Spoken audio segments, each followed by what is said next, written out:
Hello and good evening, everyone. Welcome to Popcast on the Rocks. This is episode 65. My name is John. I am joined once again by Andrea.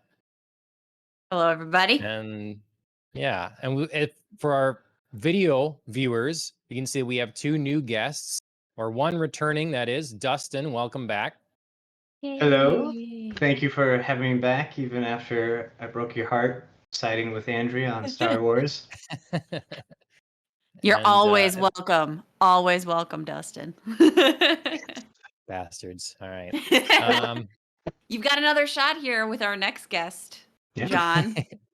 Yes, and we have a brand new guest, first time appearance. Shane, welcome to the show. Hello. Woo. All right. So we are a podcast that talks about pop culture things that interest us.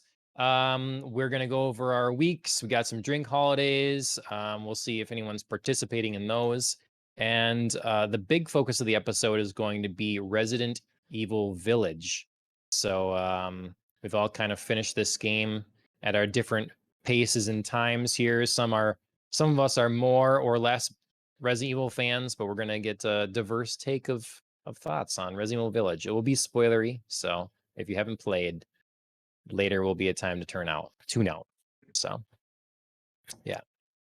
All right, Andrea. I get called on first. Yeah, I guess so. I mean, you're on my screen on the left side there. So, how's your week been? It's been good. It's been crazy busy. Not only did I marathon through the final leg of Resident Evil Village. Thank you, everybody, for waiting for me to get through the gameplay to talk about it. I love this game, and I love this game series, and I'm so excited to get to Village later on. But between marathon gaming sessions, I also celebrated Chris's first Father's Day. And a day that also happened to fall on our 7th wedding anniversary. So it's kind of a big Sunday for us. Yeah. So he got like a pretty typical new dad gift. I got him a new grill. So he's very excited to pick that up. It's a combo gas grill and charcoal grill, because sometimes we like to go old school, and Chris likes to make fire, as you say. I only use charcoal. That's it. We do have just a charcoal grill, but it's like, God, I want to say almost 12 years old now, and it's on its last legs, so to speak. So I couldn't quite give up like the charcoal, because I do love the taste of like a good charcoal grill, but do recognize that sometimes it's nice to pass and just go quick. So yeah, anyway, cool. He got a new grill for Father's Day, and he also got fancy breakfast. I feel like, I'm a Stewart, but apparently this week my name should be Martha, not Andrea, because y'all, I made a frittata, which I've never done before. I made pumpkin bread. I made scones from scratch. I learned how to like cut butter into pastry flour. I muddled raspberries and mint and made like a raspberry mint punch. Dang. Yeah. I don't know. I just feel like I really crushed it. So I just had to be like really excited, because it took me a long time, and I was very proud of myself. Awesome. So good work. Thank That's you. A lot of work. I mean, I feel like you guys, do you compete? I know Chris makes you breakfast for things. Is it like, that it is that bugger made me this last time, I'm gonna one up him. Right, exactly. Like, he made me a Mother's Day breakfast. Like, he made homemade waffles, and he made mimosas, and like he made like homemade syrup for the waffles and stuff like that. So like I had to like that's chump stuff comparatively. I know. Well, I know. I thought I was just gonna like barely level it up, and then suddenly I was like, oh my God, like I'm cutting, these scones into triangles here, and like folding the butter. Oh man, it was just crazy. Like, I used our muddler that had never been used before, and was just like, I don't know. I thought it was just like a one step up, and apparently I raised the bar like 12 steps. So I like the energy about it. It's like, if we were in our 20s, it's the same kind of vibe with like party stories, but you're like making scones. Yeah, I know, right? That's how I know I'm truly adulting when I'm like Yeah. my eyes are bright and I'm like hand gesturing and I'm like, no, this is Yep. scones. This isn't like my bar story. Yeah. Yep. So, so yeah, it was a Awesome. good Sunday. It was very fun. And then we did sneak in an episode of Loki. I snuck in an episode of a show that was recommended to me called Record of Ragnarok. And so far, I like it. It's fun. It's an anime, and it's kind of a cross between Right. like celebrity deathmatch and like the battle scene in Thor Ragnarok. So Hmm. if you kind of get your head around that, that's what that is. It's fun. Awesome. Yeah. Yeah. Phil recommended that one to me as well. So I'll have Yeah. to get there, hopefully. So, Yeah, he was well, very that excited to sounds, start it. So I just felt like, all right, I'll check it out. yep. Well, that sounds like a fun week. Good Mhm. time. How about new guest Shane? You have anything exciting happening this last week? Um, Oh, no, I am enjoying retired life. Nice. What? Well, you must Yeah. have got in a lot of like movies or television or something then. Well, yeah. So my wife and I are watching. Emily, as you know, are watching Loki and keeping up on that. Yeah. Other than that, um, I have been going through my old back catalog of um, Steam indie games that I've bought over the Mm. years and never played for Mhm. whatever reason, and trying to kill the time that way. But yeah, it's been nice out working in the yard, doing projects, being a new homeowner. It's a new experience for me. So Yeah. Always something to work on with a house, yeah, it How seems. long have you been there? we just got here in Eau Claire, Wisconsin, it was about 6 weeks ago. So Oh, we moved in wow. on Okay. Well, 5 weeks, I guess, May 14th. So was our Wow. moving day. Yeah. So it's a brand new home. Awesome. Oh, newly Brand work. new Yeah. as in brand new or brand new to you? Brand new to us. Okay. Okay. Yeah. It was I think like somebody flipped it in like 2006 or Hmm. something. So it's pretty well, updated, but Mm-hmm. I don't think anything else had been done since then because I think it was an Okay. older couple, or it was an older couple that were living here. So, Yep. Okay. we're now trying to like kind of honestly, a lot of the work that needs to be done is outside. And we just like a Mhm. nice out exterior space because we like to spend a lot of time in our backyard, and Sure. I don't think it had seen a lot of love. So removing large swaths of brush, which is fun because it's not easy work. Yeah.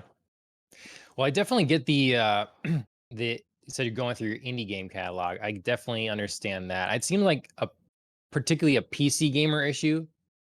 People like Mhm. jump on Steam and it's just like in your face all the time about all the sales that are constantly happening. It's like, oh, this game is $2, of course, This Mhm. Yeah. game is $6. Why not? So then it I just think therein lies the stacks up. problem is that they have a sale they just figured it out. They figured out the psychology of gamers, right? Like you have a Yep. sale every month. It doesn't even matter what it is. Like Mm-hmm. No. whatever holiday it is, we're gonna make a sale of it. And then now you're just gonna like, oh, it's $2 off. Let's buy it. Mhm. Yep. Yep. I mean, and new games coming all the time, so it's easy to, forget about one after a while. Mhm. So Hmm. yeah, I'm guilty of it. I should work on that. I've go in phases sometimes where I think, okay, I'm not gonna buy any new games. I'm not gonna buy any new ones because I have so many already. Right. And it never lasts long. So yeah. Well, and they're not all Uh hits, like Yeah. 75% of them are misses. So you start playing them and you're like, this is crap. sure. Or, whatever. Yep. Not your thing anyways. Not my thing. Yeah. Yeah. All right, Dustin. How about your week? My week's been good. I celebrated my second ever Father's Day. We did some biking, which was great. Finally, I mean, after a year of having a baby and can't go out on the bike, it was awesome to get a carrier and strap her in there and go out. And it's basically like we can bike around. It's great. She loves it. And then as soon as we take her out and like go to the playground and then try and put her back in, then she's like, no, this isn't happening. So we usually bike somewhere, and then I'm ending up holding her in one arm and holding the bike in the other arm and walking back to the house. So we'll get there. We'll someday get a full trip in, but it was good to get out and realize that I've lost all the strength in my legs. So that's good. And then I'm also carrying an extra 50 pounds behind my bike, so feel the burn right away. Well, you've got all the strength in your arms now. You've got baby carrying arms. That's true, yeah. Basically that's all I've got right now. Everything else is noodle muscles, so I hear that. I offset all that exercise by eating 2 pounds of crab at Red Lobster with plenty of butter, so That's the purest protein. is it? Crab, it's well known. Wow, muscle building all right. protein. Well, now I'm gonna go to It's Red what, Lobster a lot it's more. what Aquaman ate, so. Crab butter, Alan says. Yeah, the butter. That's the protein pack part, yeah. Yeah, next time I see you, I want to see some like Jason Momoa like physique. Well, the problem is I eat all those biscuits before the crab comes out. Oh, well. Who It's doesn't? So good. Who doesn't? I swear, Yeah. like they take them out of the oven and then they dip them in just a vat of melted butter. Like they have to, because there's something that's just so good about them when they come out. It's crack. Yeah. Oh, that. They just sprinkle a little bit on there. And they're never as good. Like you bring them home with you, they're never as good the second day. I know. That's what's the worst part is like.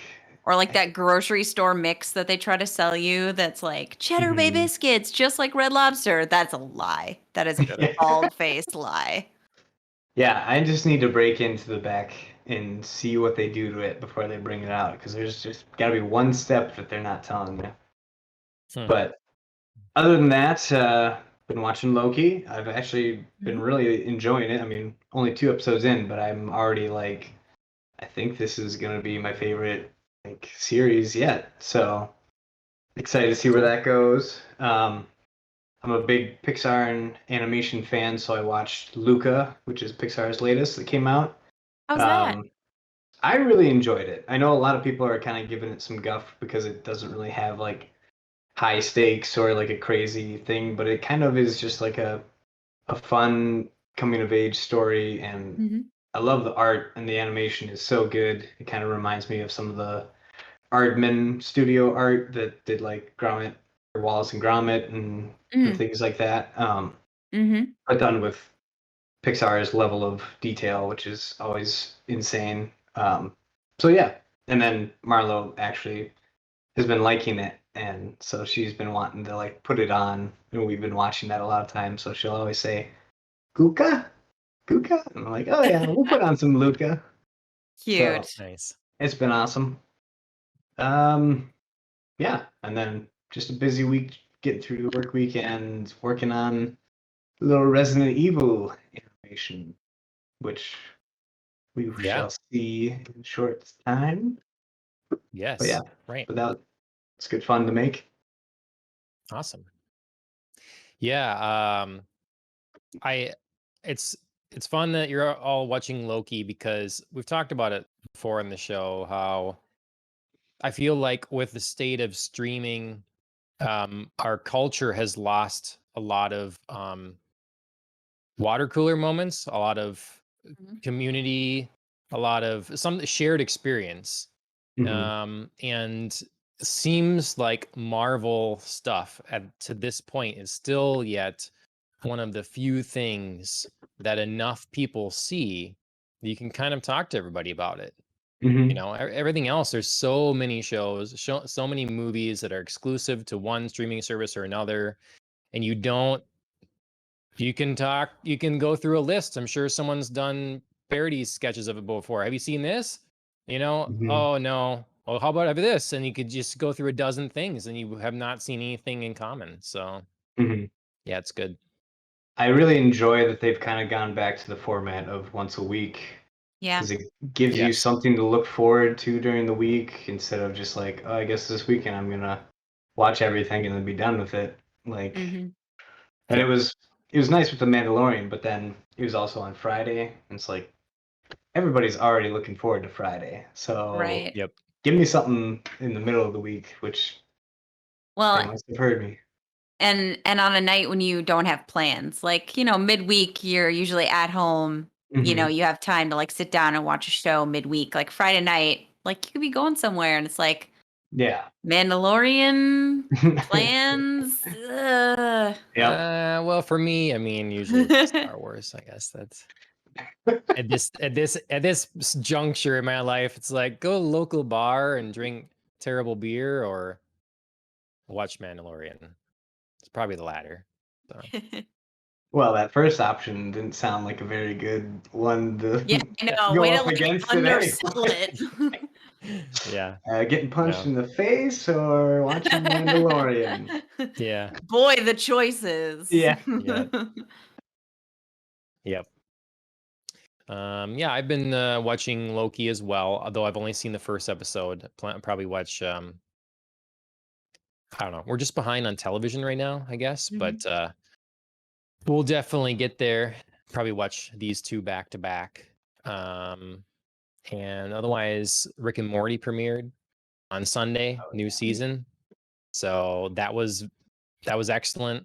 Mhm. I continue to be very happy with how they maintain the consistent quality over the seasons in that show. So See, you're wearing your Nintendo 69 shirt in not quite. Nope. Yeah. Oh, I see. It's a Yeah. 4. It looks like a 9 on my screen. I bet I Yeah. say. Okay. Yep. Yep. I am wearing this shirt for a reason. It wasn't a Rick and Morty reference, actually. I didn't think of that. So, Where I yeah. got And you. then what's that? No, I'm sorry. Go ahead. And then I've been jumping around between a lot of different things, trying to figure out what game I want to play or whatever. And I kind of settled on Ratchet and Clank for right now, the new one. I'll probably do a review of that at some point. But it's a very good game. Mhm. Very good game. It feels so good. The weapons are so nice. I think it's the first game also I've played with ray tracing like on. So it's just extra shiny. Nice. Yeah. Yeah, the game looks gorgeous. Yeah, it does. Yes. And I love it when games can embrace like an art style and they're not just trying to make the most realistic looking graphics possible. Like, yeah, that can look beautiful, but like the things that you can do with art direction, with all of that Yep. fancy stuff on, just always looks more interesting to the eye. Yep. And it ages so much better. I mean, it's the reason Mhm. Nintendo games, you can go back to them years and years ago and still enjoy them today, and it doesn't feel weird or feel like you're missing something Mhm. because there's a real art direction there. They're going for something else. Breath of the Wild or the original Mario will be, they're kind of timeless.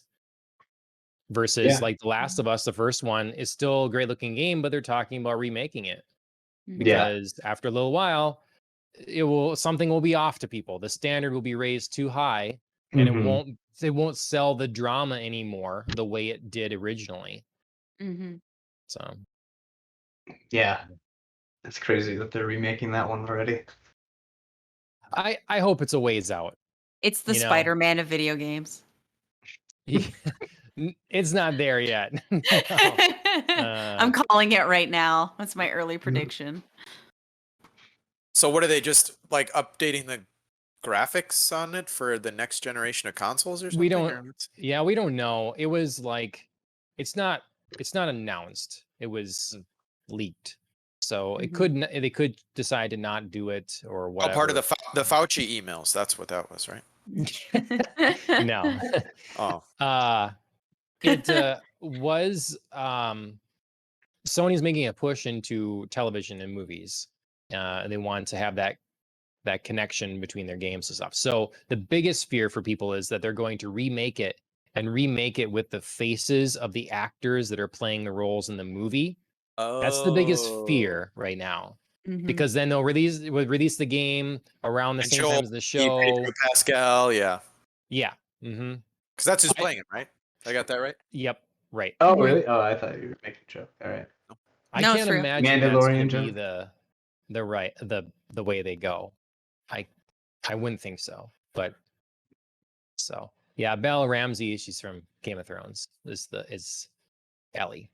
So DOT She was. reunion. She was one of the Starks? No, she was the mm, little girl, Um, little She's the North. bear. Lyanna Mormont. Yeah. She was Yeah, a Mormont. the Oh, bear. I see. Yeah, there you go. There you go. Mhm. yeah, I Thanks, just man in the box. I just think Naughty Dog is very talented, and I don't want to see them go backwards. I want to see them keep making new things. So Right. Yeah. Yeah. That's kind of been their thing, right? Like they've always done either new yeah, like properties or like creating new games in a series where they're actually adding new things, making it worth playing the next iteration of a game. Like every single Uncharted game has, brought something new to the franchise. I Mhm. feel like. yeah. I mean, it gets more difficult when the budgets keep going up. Like keep Right. raising the budget on things to make it more realistic and more cinematic and everything. So then it's more difficult to take risks on a new thing. And I think they still will. We see that with Ghost of Tsushima. They could have kept making, what was their game? The guy Infamous. Powers. Yeah, they could have just kept pumping out Infamous sequels, but they didn't. So same with Horizon or Killzone with Guerrilla. So like they have a history of allowing their studios to do this. So yeah, it's concerning to me when they're remaking a game that's already been like re-HDified not all that long ago. Yeah. So I loved it so Yep. much. I am excited that they're remaking it. How what? dare you? Oh my How- gosh. I'm sorry. Got to be the Okay, well, counterpoint on see. this I one. just feel like it's gonna be. I'm afraid that it's gonna turn into Conker's Bad Fur Day, which came out on the N64, was amazing, had great timing, super great jokes, and then they decided to remake it for like Xbox 360 or something like that, and with updated graphics. But then, like the game had to load all the cutscenes, so like the timing for the jokes were off, and it just like even though it was literally like just better graphics of the same game, like it just lost all of its charm. And I'm just afraid, like, if they fiddle with it too much, it's not going to be The Last of Us. It's going to be like the off Broadway production of The Last of Us or something like that. I don't know. Well, that's the argument, is that it's a masterpiece. So why it's Yeah. kind of like when, they get done with the Harry Potter series, and then all of a sudden there's some people talking about redoing it, or Lord of the Rings. I remember that was going around. Oh, Oof. time to Oh, remake yeah. Lord of the Rings. It's like, what are you talking Don't about? touch Just that. go watch Lord of the Rings, you idiots. Like, Yeah. just I know you get I mean, fired up about the Gollum Lord of the didn't really- Rings. Yeah, I was gonna say Gollum in the Fellowship. The CG just did not stand up. We got to go back and redo it. Yeah, I think he should Just be doesn't- played by Gordon Ramsay or something this Yeah. time around. We'll just go. We'll just put a wow. we'll put a tauntaun in the background, Oh and god. then it'll be Oh, like a God. whole new movie. Oh god, I can't hear Hmm. this. Just start adding also and have like some terrible dancing, singing numbers with CGI monsters. Oh god. Yeah. Because that's what they did with the Hey. Star Wars remakes, didn't they? And They then went back right- and they basically just dropped in CG creatures. Like, hey, it's it's like a new movie. And then Oh, I think I right, know. I think I know where Shane stands on the first Star Wars trilogy here. Well, this is on the original he's talking. With the What's your original guess? I don't trilogy. know. Boo, down. Oh, I like the first trilogy. Yeah, Oh, okay. I actually prefer it to all the garbage that came after it. ooh, Wait, 1 through 3, Oh, you're like talking about the Phantom Menace. No, you're talking about the prequel Yeah. trilogy. No, Okay. Okay. pass. Yeah. Sorry. When Mid- I say first, I mean chronological first. Oh, I see. In that No, instance, they no. lost me at the midichlorians. Forget it. Yeah, I Okay. kind of wiped that out of my memory. Yeah. It's I that never understood why that's such a big deal. The midichlorian part. Like, why is that such a sticking point? It's I not. It mean, just clearly wasn't something that had been written into the concept of the Jedi in the original trilogy. Like, Yeah. it seemed a little ham-fisted. it well, we demystified know some stuff. anything. Well, right. That's the thing I don't. I mean, it's not so much the midichlorians themselves. It's the demystification. But when you're Right. going to go back and show the Jedi Order at their prime or something, you're kind of gonna demystify the Jedi. You're gonna see Mhm. where they're trained and how they're trained and what they're taught and all this stuff that before you just have But we like Uncle didn't Ben. though. We like didn't though. I mean, we got like hints of like we're gonna be trained, you know, like I will train him and stuff like that. But then we never like. It's not like we went into Jedi school and saw like We Anakin see the bringing in like his. younglings with the masks on and the, Yeah, Yeah, but we like see for that like stuff. 5 seconds, it fine. wasn't like a day in the life of, and like, you know, oh, it's recess time now, or, you know, Yeah. like somebody's like bringing their brown bag lunch to, you know, Jedi Yeah. Academy. Well, It that's in the didn't go books that they through. wiped out of existence. So Oh, really? yeah. Yeah, I just didn't want any of the. They didn't have any of the tropes where like the new talented kid comes into school and makes friends Right. with the underdogs, but then there's like the mean kid and he's Right. really powerful. I was fine with all the other stuff. Just the midichlorian explanation was a little bit McClunky. Yeah. Yep. Yep. Um, Hey, I mean, Sorry, I derailed ultimately, us with Star Wars this time, John. yeah. Yeah. All right. We'll move on. We'll move on. Again, we could Are you have are you guests and do afraid? Are Star you Wars afraid to topics. ask Shane? Thanks, Alan got it. McClunky. That's great. Oh, Sorry, what man. was I your love- question? Did you ask a question? No, Well, I was the saying one who John. derailed us? Yeah. Sorry. No, I was the one who derailed us, and I was saying that John is afraid to ask his question about Star Wars. I don't What it- remember what it was. No, I don't know. No, Ask it's me, the John. question. It's the question. He's really Oh. dodging. Okay, no, it's so in fairness, Dustin did a very good job. Yes. And I am not mad. I am not mad. He repeats it to can- himself 6 times. No. Not I completely accept someone doing either path at this point now. So I've become less toxic in one way. So All right.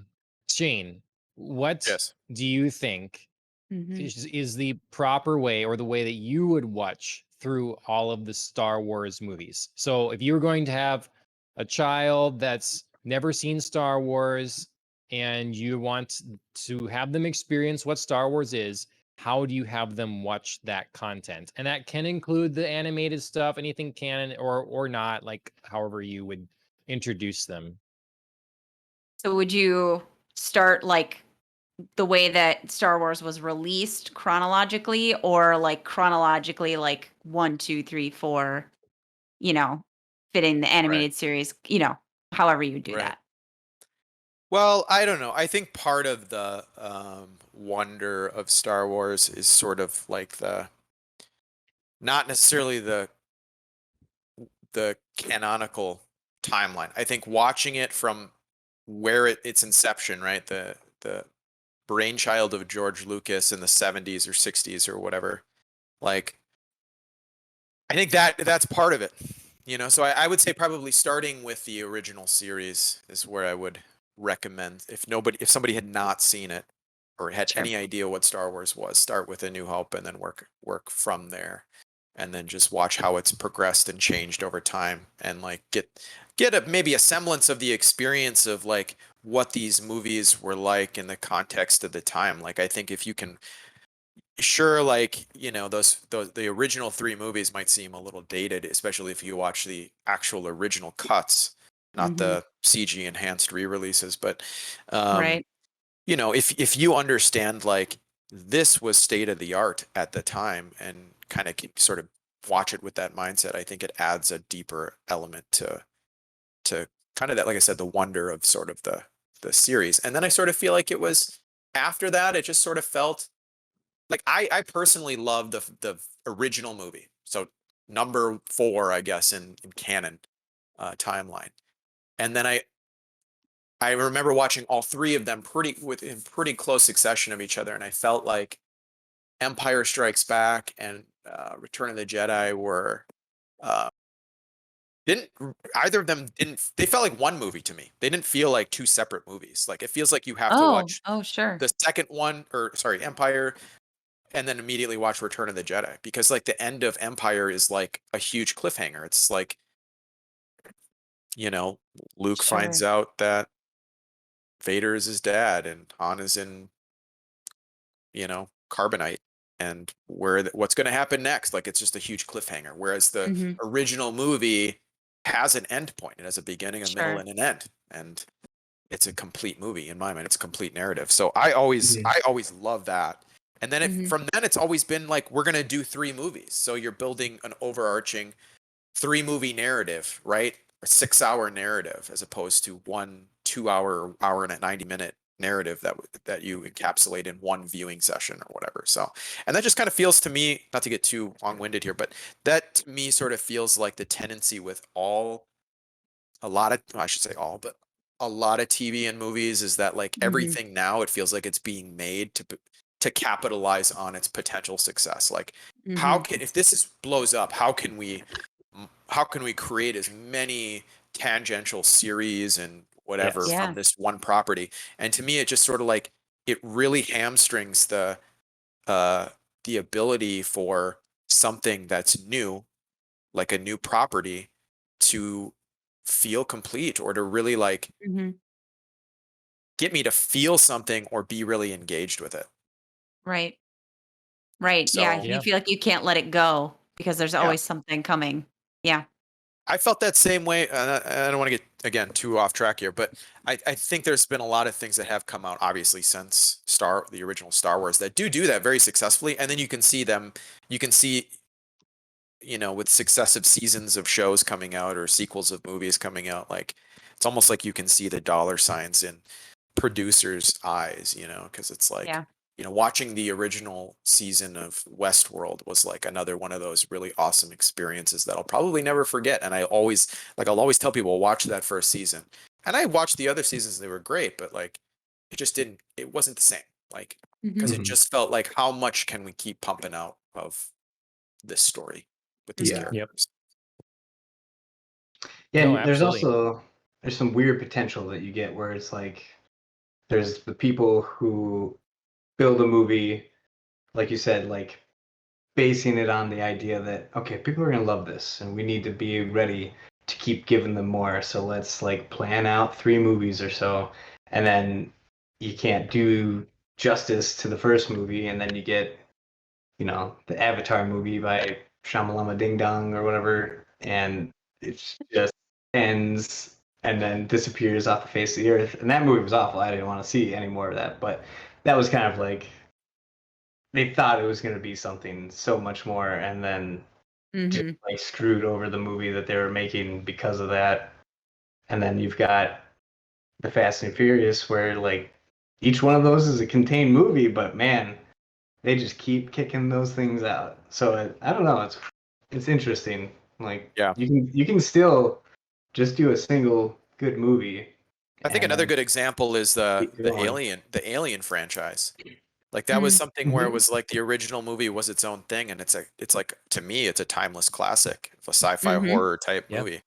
And then Mhm. you had Alien. What was the second one called? Was it called Aliens? Aliens. Aliens. And then Aliens. Yeah. it was Alien 3, Yep. Yes. not Aliens 3. Anyways, No, it's yeah. but like you could tell that it was like, I don't know. I guess I don't know the whole story. I haven't like looked into how it all worked timeline wise with Ridley Scott or whatever, but I know he did the original, Mhm. and then whatever it was, Cameron. Cameron Crowe did number Yeah. James 2, Cameron. and then James Cameron, not Cameron Crowe. James Cameron did number 2, and was it David Fincher did number 3? Is that right? I Anyway, think so. I think so, which is Mhm. which is Which crazy to is sad. think about. weird. Yeah. But that was like his first Hollywood picture or whatever. It was like his Okay, breakthrough, sure. which is I'm Oh, looking back, man. I'm like He I'm still glad feels he too made young for that that. movie. I don't really like 2 and 3 in the Alien trilogy, Really? to be honest. Oh I mean, they're my okay. God. They're okay movies, but like I'm with you. I didn't I feel the like same sort of them. psychological, Yeah. thematic They were elements that I different felt in the movies. They first one. became Yeah, they different were movies. very different For movies. sure. Yeah, I And like then them. I don't love them the way I love Alien, though. right. Mhm. Do you know what I Mhm. mean? Like they're fine, but like give me Alien any day. I loved that the alien wasn't the scariest thing on the ship.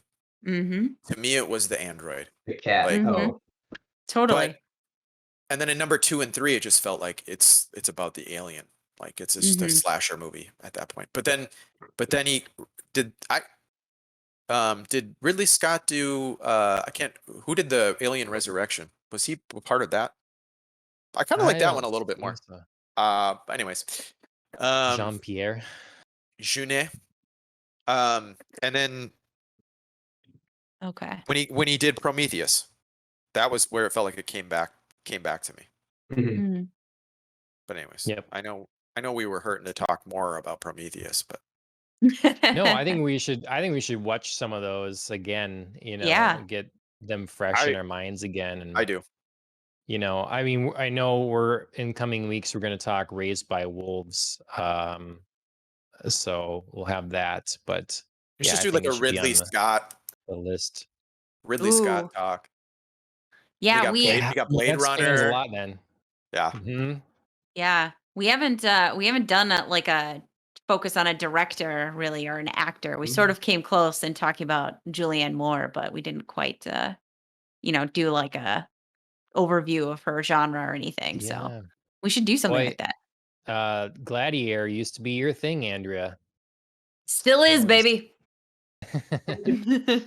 Well, I did hear a Ridley Scott movie was called A Mix Between Gladiator and Titanic, and that was Noah's Ark or whatever one that was called. With Russell Oh Crowe. yeah. Yeah, and Emma Watson. Yeah. Wait, she was in that? I- Oh man, I don't even. Yeah. It was like one of her first like post Harry Potter. I don't think it was Yeah. her very first, but it was one of. Oof. I Bad just remember choices. laughing at like the marketing for it of like, did you Oh, like yeah. Titanic? Did you like Gladiator? Well, here's a movie that has nothing to do or is any way like those. Noah's Ark. I think honestly, I'm sad. I'm sorry to say, it's like one of the few movies of his that I actually haven't seen was Noah's Ark. Gladiator? Oh, wait, did I see it? Did I see it? Maybe I did see it. Who was man. was it Russell Crowe in that too? Yeah. Mhm. Yeah. That's Yeah. why they did the Okay, Gladiator. I did see that. I think it was so passable that I didn't really remember watching it. Was Jennifer Connelly his wife? Because it was like Noah and Sounds his right. wife and his That might son and be, his yeah. daughter. Actually, yeah. I think Even though I haven't seen this, I'm like vaguely having flashbacks to those then- terrible trailers. Now that Dustin brought it up, I suppressed Yeah. it. Yeah, And in Kingdom of Heaven. he's on the And Ridley that Scott one- wiki right now. Yeah.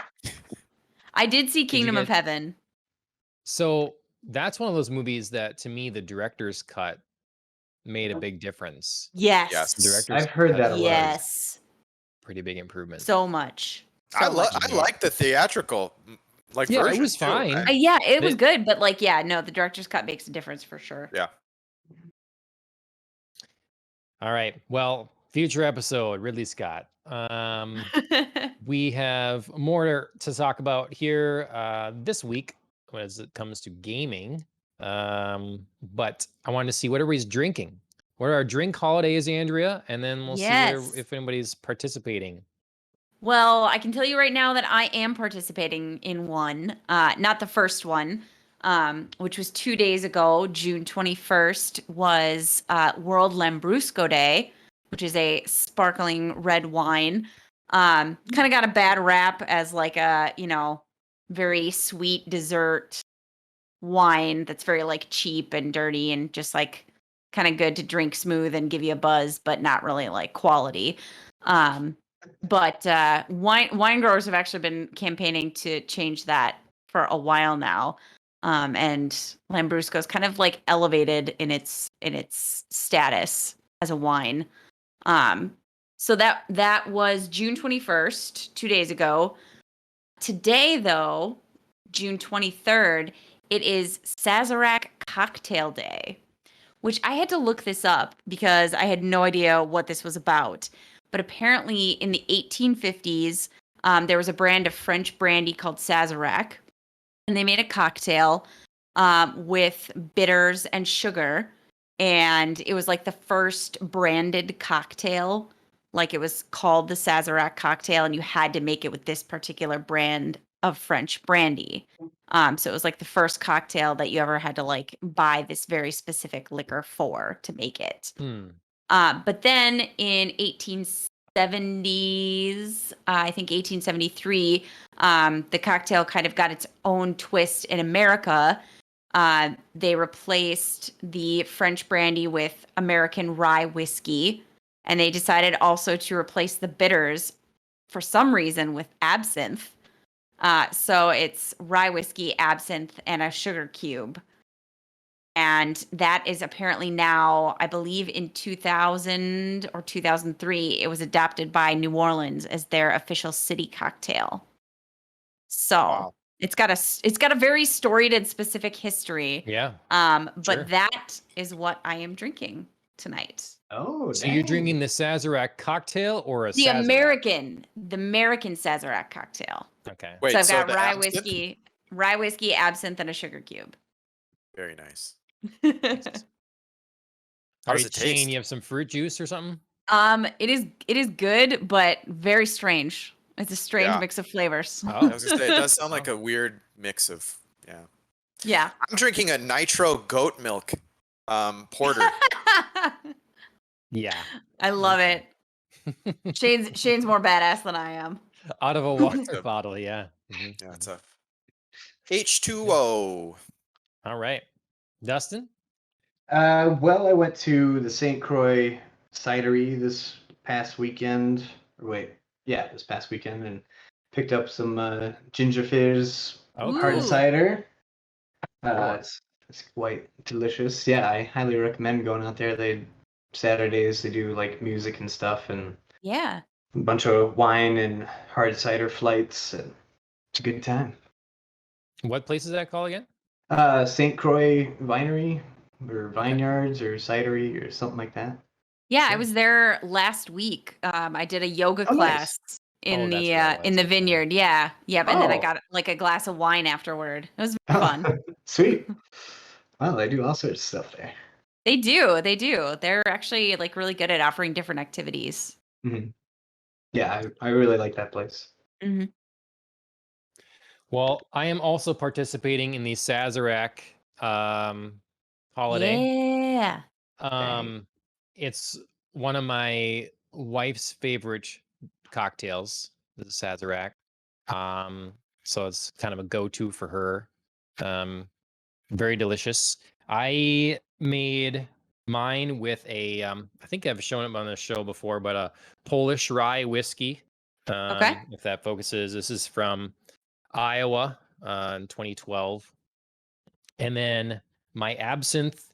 So there's my French part of it. My absinthe is a French absinthe, Libertine Nice. absinthe. So, Mm.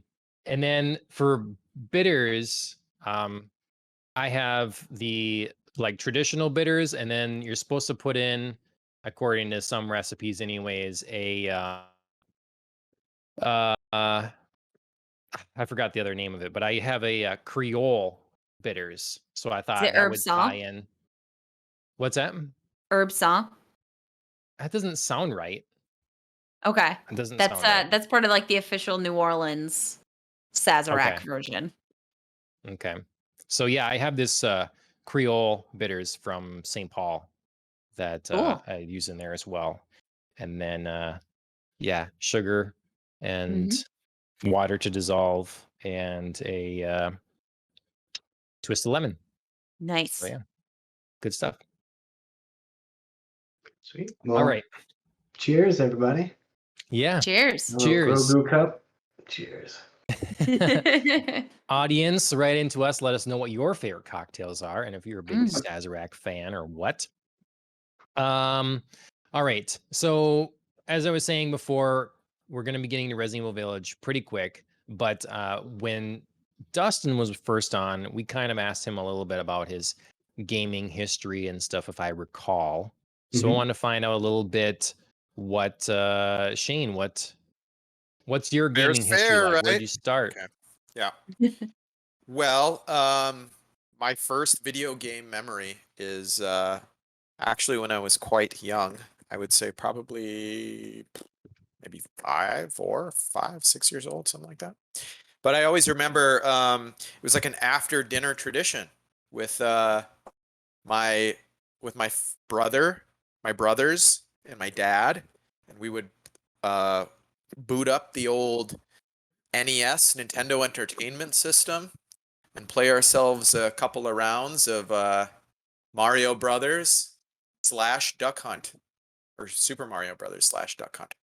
If Yeah, anybody remembers that game with the Nintendo Blaster of controller. course. Absolutely. And I did have a Mhm. question with regards to this now, dredging up these memories. Damn you, John. Like, why don't they do double release games anymore? I want to see more Mm. Super Mario Brothers / Duck Hunt type things going on. Like, I think that's a potential untapped video game market right now. Like Call of Duty and Tiger Woods Golf or something like that. Well, sometimes they're collections. I think sometimes they make a studio will make a collection that they'll sell. Otherwise, putting together like remaster of the first and second game, they'll do that together. Mhm. But whereas completely two separate entities, yeah, it's not as common, I suppose. Oh, I Yeah. kind of think that might have been a marketing ploy in a way of like, hey, maybe people might not go out and buy the light gun for Duck Mhm. Hunt, but if we already give you Duck Hunt with something we know you're gonna buy, maybe you'll go out Right. there and get it. Brilliant. Yep. Well, the other game we used to play a lot was the original. I think it was called the original WrestleMania on the Nintendo. Oh my original god, I Nintendo. love it. And I was always Bam Bam Bigelow. If anybody is familiar with the wrestlers of the early 90s, he is now dead, I believe. Yes. But he was my favorite, and that's who I played as. So I will I ask think my he was father-in-law about Bam Bam Bigelow. I think he was kind of a nasty dude. Like, I think he was one of the bad guys. He was a heel. Hmm. He was a heel. 100% he was Okay. a heel. But Huh. Okay. Bam I'll at Bam least Bigelow, there share you a go. picture here. There he is. Wow. Yeah. Oh my gosh. Okay. He's real. Yeah. I'm not losing my mind. But that's my No, first no. video game memory. I don't know. So Awesome. Yeah. We were talking about Last of Us earlier and stuff. Like, how's everybody's? Do you feel like would you still love to play Mario and Duck Hunt? If it was dropped in front of you now or whatever, or have your game tastes changed a lot over the years? And like, the same things satisfy you, or you're looking for something different in a game? well, I think there's always a place in my heart for platformers. I think that's kind of I would say if there was a genre that I could only play one genre ever again for the rest of my life, I'd say make it the platformers or whatever, because I feel like there's just a lot of interesting things that have been done with that genre and in the gaming world, whatever. I'd even consider like Smash Brothers a type of platformer, sort of fighting type combination thing where it's like a combination of your traditional like one level, Street Fighter combat game mixed with a jumping type thing. So I don't know. And then but yeah, since then, so I would say I'd always go back to answer your question, I'd always go back to playing those types of games, or I would happily boot Mhm. up Super Mario Brothers, the original, because I just think there's like I think it's just a classic game, right? Like, why not? Mhm. Not so much Duck Hunt, maybe not. I don't know. But yeah, since then, I don't know. I've gone through, I think, a lot of not weird, but changes in my gaming preferences. Like, I know when I was more in my uh, emo teenage years, I was way more into, RPG, dumping hundreds hours into the Final Fantasy series or whatever. And Sure. honestly, I don't get the same feel from like I used to play every single Final Fantasy game that came out. And then since maybe the 12th game or something like that, I think it was the last one I played. Final Fantasy 12 was the last one I played in its entirety. Okay. And since then, I haven't played another one. And I don't know, maybe that's not very many games because what are they on now? Like 14 or 15 or something? Well, no, that's not fair because there was 13 and 13X and 13X2 or whatever, and then there is 15, and then there's Final Fantasy 7 remake. So that's 5, like 4 or Yeah. 5 games. Then there's the ongoing Final Fantasy 14 online, which people like a lot. And then like there's the classics. Have you played the classics like Oh, on yeah. the NES and stuff? Okay. Well, my entry into the Final Fantasy series was with where many people's was in number 7 when that came out on the Right. PlayStation, and loved that game and played through that multiple times, and then played all the sequels to that, 8, 9, 10, so on. And then going back and like finding ways to access the older versions too. And I remember at least playing through like 4, 5, and 6 or something like that. Because I think the Right. first 3 or 4 of them are just kind of like I've played them or tried to play them, but never finished them because I think they're a little dated. Mhm. Okay. Yeah, they just are re-releasing. It was kind of one of these, like for a lot of people, a sadder moment at E3 because they got excited. They're re-releasing the older Final Fantasy games, but Mhm. on mobile and Yep. and Steam. So you'll have access to them on Steam, but people were really Yeah. hoping for that Switch port of the originals in their truer form. So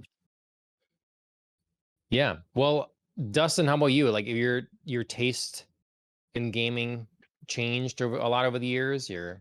Yeah, when I was first thinking about it, I'm like, oh, I don't think I've really changed because I just kind of like most games. I mean, there's some that I gravitate to more than others, but after I started thinking about it, I was like, I mean, back when we were young, and the most prominent kind of game was like platformers. Like that was just the meat and bones of games at that time, and then different genres pop up and stuff like that, and it's hard for me almost to go to new platformers now. Like I could see myself playing the old ones and being nostalgic about it, but that kind of just doesn't tickle me the way it used to when I was a little kid. But then, I've kind of also veered towards more indie games. Like I still will play the big blockbusters if they're really good, but as I started learning more about like game design and stuff like that, and that became a whole intrigue for me. Like the people who take the chances and play around with different parts are like the indie games. Mm. That's where the interesting ideas come out of, and it's really fun when you find like a gem that you're like, oh, like they actually had a chance to do something that no one else would have. I really enjoy those kinds of games. Like Play Dead, Limbo, and Inside, like Brothers. Those games are like games that came out and you wouldn't really have a lot of people hear about them, but if you play through them, they're just so good, and there's something about it where it kind of transitions from being the game that you play that you just get dopamine from to a piece of art where it's like that was an experience and something that I think back on and gives me more than what I got out of it at the time of playing it.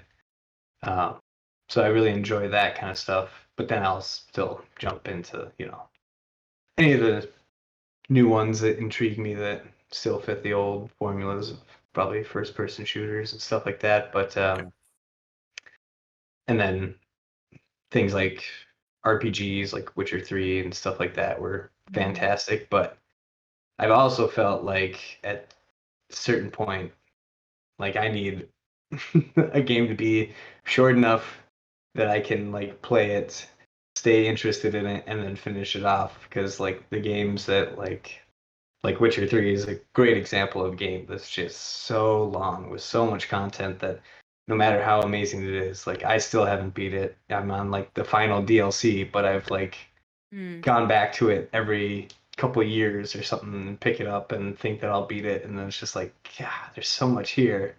So I do really appreciate. I know that like the trend has always been like, oh, you're paying $50, you should get like 50 hours out of it or something like that. But I'm just happy with getting like a 8 to 10 hour game and having that game be so like good and concise, and then I can get through it and know that like, all right, I finished it. It's great. Yep.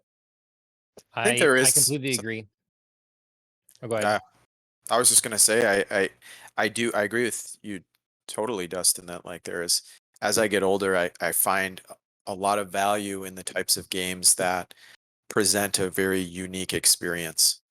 And I know that you and I both kind of like share like some of the things that, or some of the games we played recently that we both really enjoyed are like the, you know, like Obra Dinn or something like that, where it's just Mhm. like there's really nothing like it, and it's like It's an amazing. experience to play through it. And when you start playing it, it's like you don't want to stop until you're done with it. You know, like it's like Yeah. watching a movie or something, and then yeah, and I love that, and that's really what I've looked for. I think now more than anything is sort of that just unique approach to, you know, interaction with the medium. So Mhm. Yeah, I wish that I had a time machine to be able to play all of the games that I'm not sure about, so I could go back and tell myself like this one is really good, so you can like experience that all over again. Like Obra Dinn, Outer Wilds. Outer Wilds, so good. I want to play it again, but it's also like that initial discovery is just so amazing Mhm. that like you can't recreate that on second playthrough. Right. I cut Yeah, you it's off. a contentious thing between Ashley and I, honestly, because I'm always on this side of like, yeah, I want these concise, impactful things or something that really brings me joy. And she just wants like more, like just give me more. Like if she could have another 300 hours of Mass Effect world to be in, she would Sure. be in that. Like she wants to do that. And I'm like, I'm this with Witcher. Yeah, I haven't finished Witcher 3 either. I finished Witcher 2. It wasn't so long. But Witcher 3 is very long. And you know, she doesn't understand that. To her, it's like, well, if you love it, why wouldn't you want more of it? But Mhm. the length of it, you know, you bring up like Inside or something. I played that in a car ride coming back from, you know, out west or whatever, and the whole thing all the way through. And it was a Mhm. great, you know, impactful experience. Journey. I played Journey only, you know, a couple sittings and it was done, you know, and I really, really enjoy those experiences because then there is another thing to move on to, you know, like I Mhm. get what they're trying to say or whatever, and then I can move on to the next thing. Um, And they're not trying to so yeah, force Journey 2 down your throat, you know? right. Yes. Yep. Exactly. So, But I think well, maybe there was cool. a Journey 2. No, definitely not. Okay. No. Thought there could have been some Um, money to make there, but maybe not. They came I out with mean, that game Abzu was, after. yeah, right. I mean, they're always trying something new with and is it the same studio that does what's that newer one where you're kind of like a mysterious cloaked figure with a falcon? Is it the same studio? Um Austin Wintory does the music. It premiered on Apple Arcade. It's also on PlayStation 4. Is that the one with Can't think like of it. the timing the movement to like run and fly and stuff? Man, I don't Kind know. of. Yeah, you have a bow, and you shoot at targets that kind of like accelerate you and stuff. I Yeah. feel like Yep. you're describing any Zelda game. Yeah. It's definitely not Zelda. No. Okay. Nope, not Sky. It's the same studio as Sky, I think. I don't remember. Anyways, shouldn't have brought it up. But yeah. There's a lot of good stuff out there now. And I was just interested because I brought up the question because I was thinking, man, my Nintendo experience recently has been I play games with friends, so it's like a party element, so it's Smash Bros or Mario Kart or something like that. Mhm. But otherwise, it's been Zelda, and it's kind of like I haven't meaningfully sat down and played a Mario game in years, and it kind Yeah. of made me sad, like that I really haven't played Mario Odyssey. I think the last one I really played through was Mario Galaxy 1. And there's been several since. And it's like, have I just like gotten tired of Mario? And it made me sad. And then I thought, well, now I'm playing Ratchet, which is more action oriented, but still a platformer, and I'm loving it. So I feel like I need to like give some of these other ones a chance and see if I can get back into that. So I think you can look at it as just sort of like, you have this, library of games that you could play, and you probably would really love to still go back and play Galaxy 2 or Odyssey or whatever. But just the fact that you haven't played them, I don't know. I Yeah. felt the same way you did. Like I love those. I the last Mario I played from beginning to end, and without just like whatever testing it out or something like that, was Super Mario Galaxy, and like got everything you could get in that game, and Mhm. then did it again with the Luigi character or whatever, and then Mm. never played another one since then. But I know for a fact that if I got a Switch and played any or whatever device that the other games are on, like if I got those games and started playing them, I know I would love them. And I think that has less to do with not necessarily the genre that I do really like and can go back to anytime, but the point that I think you tried to make earlier, John, was that Nintendo has crafted those games to be so well designed that like, they're just they're fun, and Yeah. they're accessible, and like you can go to it any time. Yep. Mhm. Andrea, how about you? How about me? What? Tastes changed in video gaming Um, from where you began? yeah, I feel like I was thinking about this because I was like, ooh, what's my answer going to be?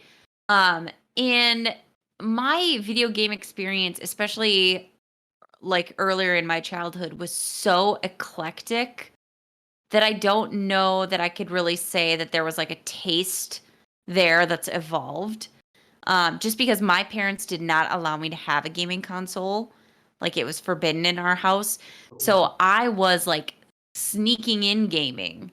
Like I'd Mhm. sneak over to a friend's house and get on like their N64 to play Mario, or like I would spend a couple hours on a Game Boy, trying to like do some Pokemon battles, like if anybody remembers like old school Pokemon on Game Boy.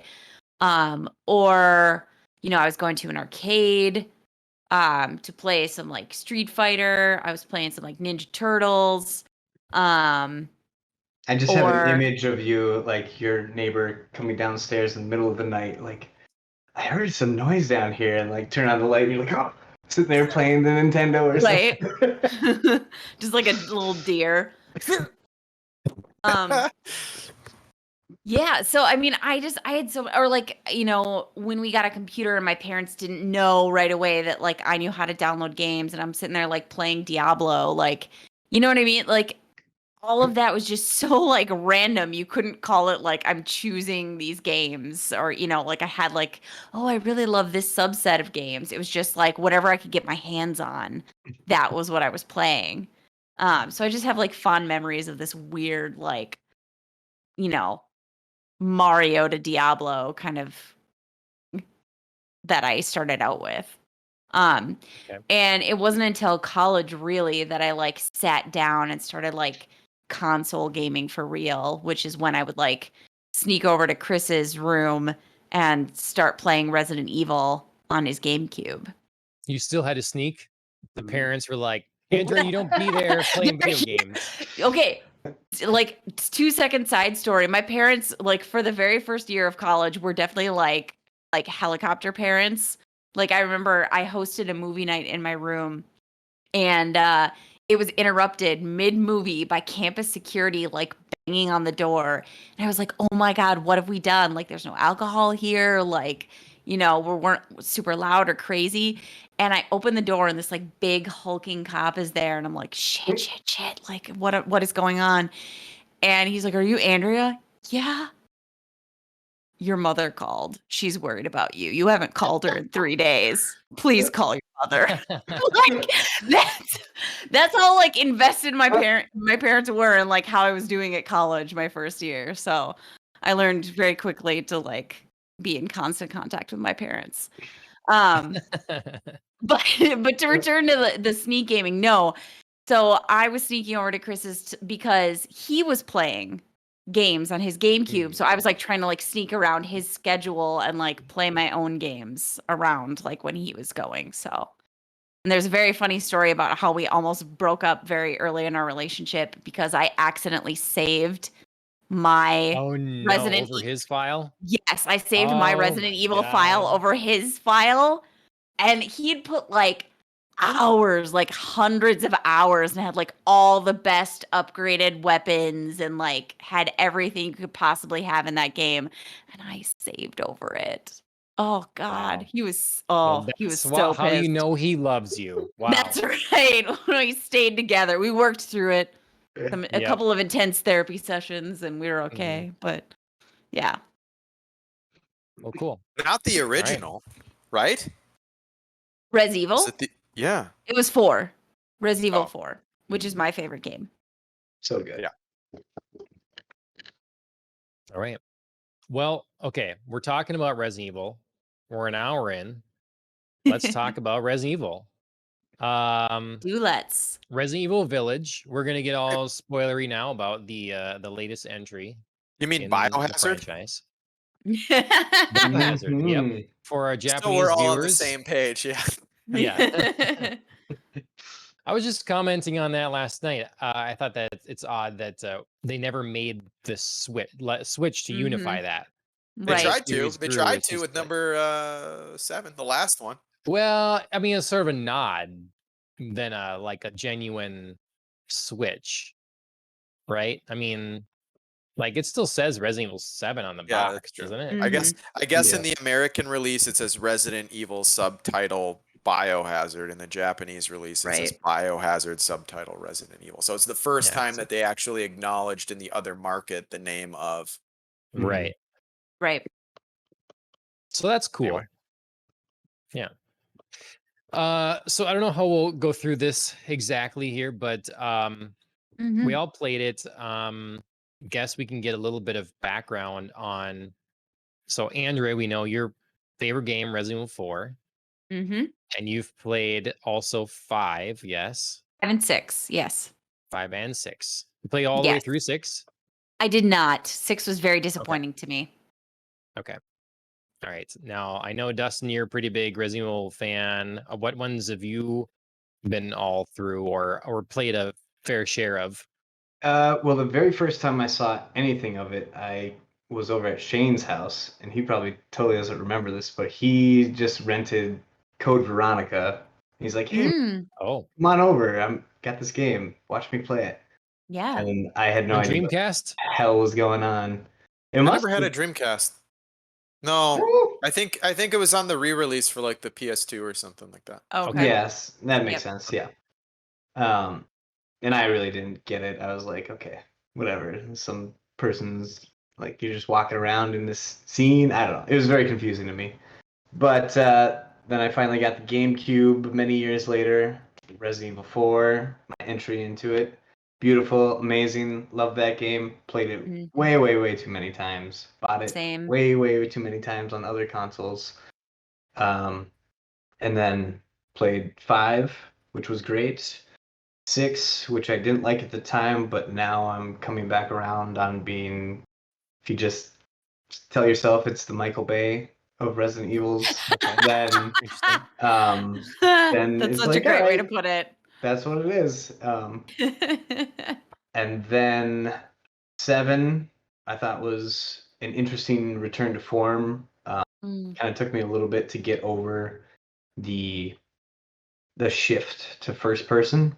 But then the remake of 2 came out, and I absolutely loved it. So good. I just felt like I wanted it to be longer because I was so used to Resident Evil 4, which is super long compared to all the other Resident Evils. Yes. So I got really into Not to that. catch you in your own double narrative here, Dustin, but you were just talking about how games are Yeah. too long.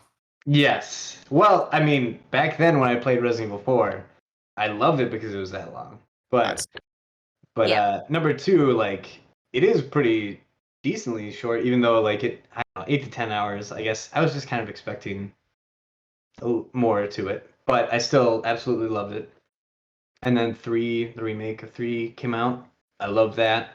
I just love that they've made the controls feel so good and modern, but they're still sticking with like this is how Resident Evil is. I know some people really didn't like the 3 remake, but I'm just ready for them to re-release all of them with that control scheme, and I'll just go through and play those over and over again.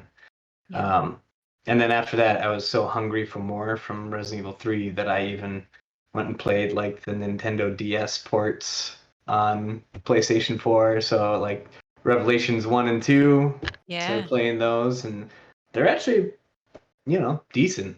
And I think that's why I decided to give 6 another try, because I'm like, I literally just played like the ones that no one like cares to play, and I liked them, so let me try this one.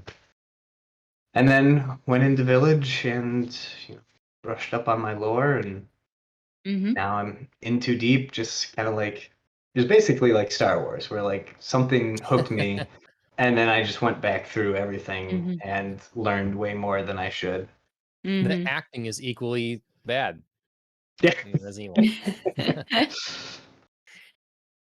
Shane, how about you? Have you played as many games in the series as Dustin, or where's your I think experience maybe lie? Dustin beats me on number of games played in their entirety, but I will say that I was a very early adopter of the original Resident Evil when it was released on PlayStation, but not by my own doing, because I was, I don't know, 6 years old, 7 years old or something. I don't even think I could buy the game if I wanted to in the store, but because I had an older brother who was very good at obtaining contraband, that he was able to get the original Resident Evil on PlayStation. And I remember playing it as a little kid and just like not being able to get very far. Like the whole idea of the laboratory section at the end of almost every single Resident Evil. Like I never even knew that was a thing until I like got older and played through like number 3 or something like that, or whatever it was. By the time I was old enough to actually beat one of those games, it was like, oh yeah, that's a thing now. Like every game ends with a lab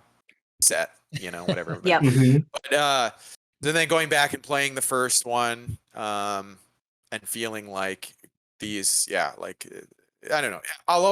There'll always be a special place for the first one, just the way it made me feel. Again, it's that feeling, like nothing like it had ever existed before, and the horror aspect of it, when you see the first zombie and it turns its head and its mouth's all bloody, or you're walking down the hall and the dogs jump through the window and scare the shit out of you, like man, like that, just like nothing. I don't think there was, I even in any of the Resident Evil games, I don't think I've had a jump scare like that since that game. But yeah, so I've played pretty much all of the main series of games and beaten all of them, 1, 2, 3, and the remakes of those 2, and played 4 and 5 and 6. I think even with Dustin, I think you and I did the co-op on 5 and 6 pretty much together. And then 7 and 8, I've played all of them. And then I even played Code Veronica, which is I guess part of the thing, but not a numbered game. But that actually is one of my favorites. But yeah, I'm hoping for that one to be remade next. I would love that.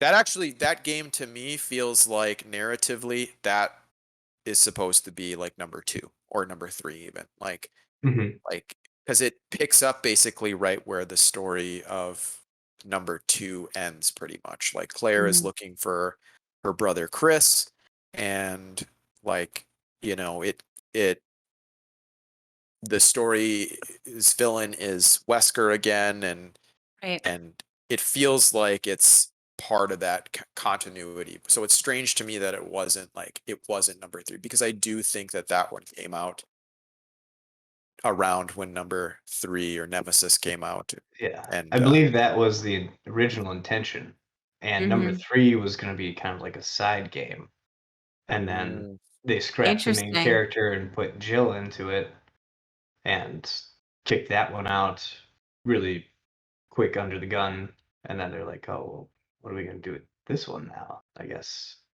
let's name it Code Veronica or something yeah. like that." Interesting. But I did play one other non main series Resident Evil game, and I can't even remember what it was called, but it was like Resident Evil Rail Shooter, which I was was going to say, on the Wii, and I think I Wait. rented it. I think it was like the Yeah. last year of rental video games from that existed in the world, and like playing it and being like, yeah. Yeah, you and I played that actually. I came over and we were playing like the first couple levels, and we are like, "Do we want to continue playing this?" And we're like, Yeah, no, it was like, I don't know. It's like it was basically just a fan service game. Yeah, Sure. Dark Side Chronicles is what it was Okay. called. But yeah, it just sort of felt like, you had your favorite characters pop up in different vignettes of like just sitting there with your Wii controller and shooting at the screen or whatever. And I don't know. Right. It wasn't that enjoyable. But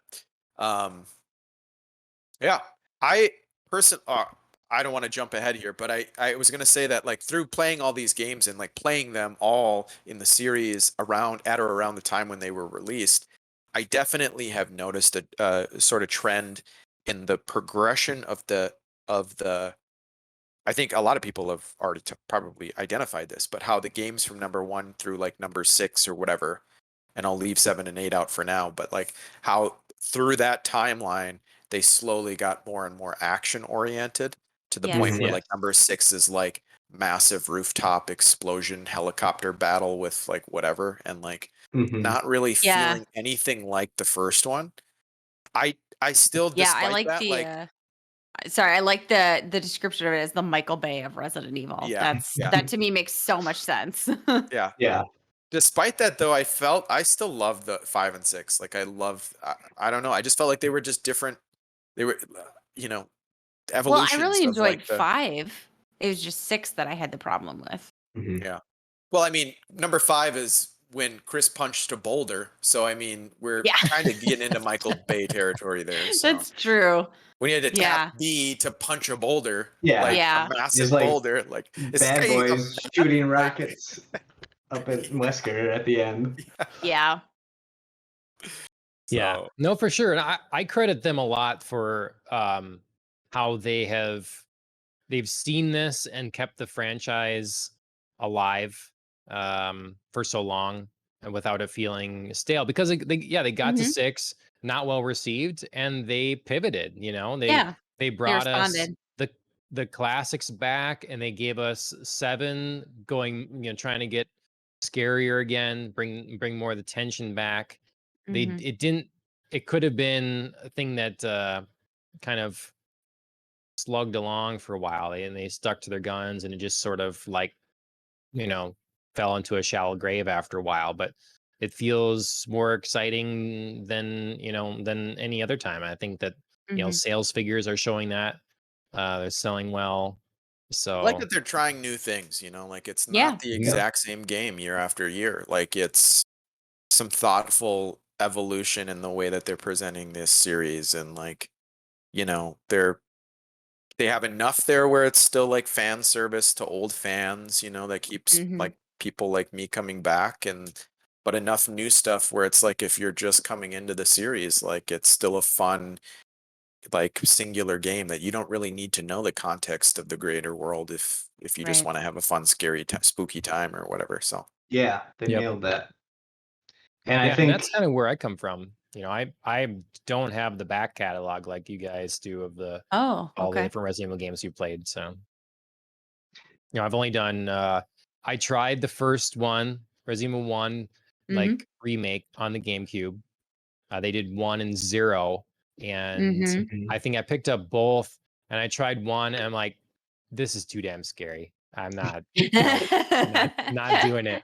Yeah, I don't think I got past the hallway scene that you're describing there. Basically, that's like, all right, Zombie number well, one.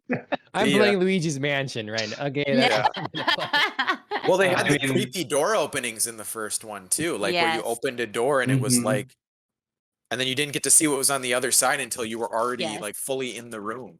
Yeah. Right. There's no going back now. Right. So I didn't really get in until 4 then. 4 is the Okay. one that I played. I put a lot of hours into it, but I didn't beat it. I got to like the last island. Oh. You know, on the Wii it had, I forgot how many little discs it had, but I got to the last disc, but I didn't beat it. So You're close. yeah. And then I played through all of 5 with Chris in college, and then I got stuck in 2 remake. I have that one. I like it. I put I don't know, must be in 5 hours or so into that, so I could just go through and finish that one. And then now 8. So Hmm. yeah, much more limited. But I think I enjoyed it all the same. Maybe you guys had a deeper appreciation for the lore than I did. But There's very few connections, but Yeah. I would have to say that the few connections that they give you, I thought were some of the most meaningful Mm-hmm. that I've had in a Resident Evil game in a long time. Mm-hmm. I thought that was okay, very well, cool. so we're going full spoilers. I don't know if you want to throw any spoiler thing up. What are these connections you're talking about? What are these connections? Okay. Well, the Umbrella kind of hasn't Yeah. been a part of these last 2 games, and I was always wondering, like, okay, number 7, they really don't give you much of anything of connection to Umbrella, if at all. So I was excited. Wasn't the tanker, like the tanker ship at the end of the game, wasn't that an umbrella? That's what I thought later the or first time, but so here's the thing: like, they don't explain a lot in 7, and in 8 they kind of go back and are like, okay, here's what this means. So there was this criminal organization called the Connection that basically was profiteering off of bioweapons, and they were trying to create something that would basically they could sell that could destabilize and control people and stuff like that, and destabilize governments or corporations and stuff from the inside out.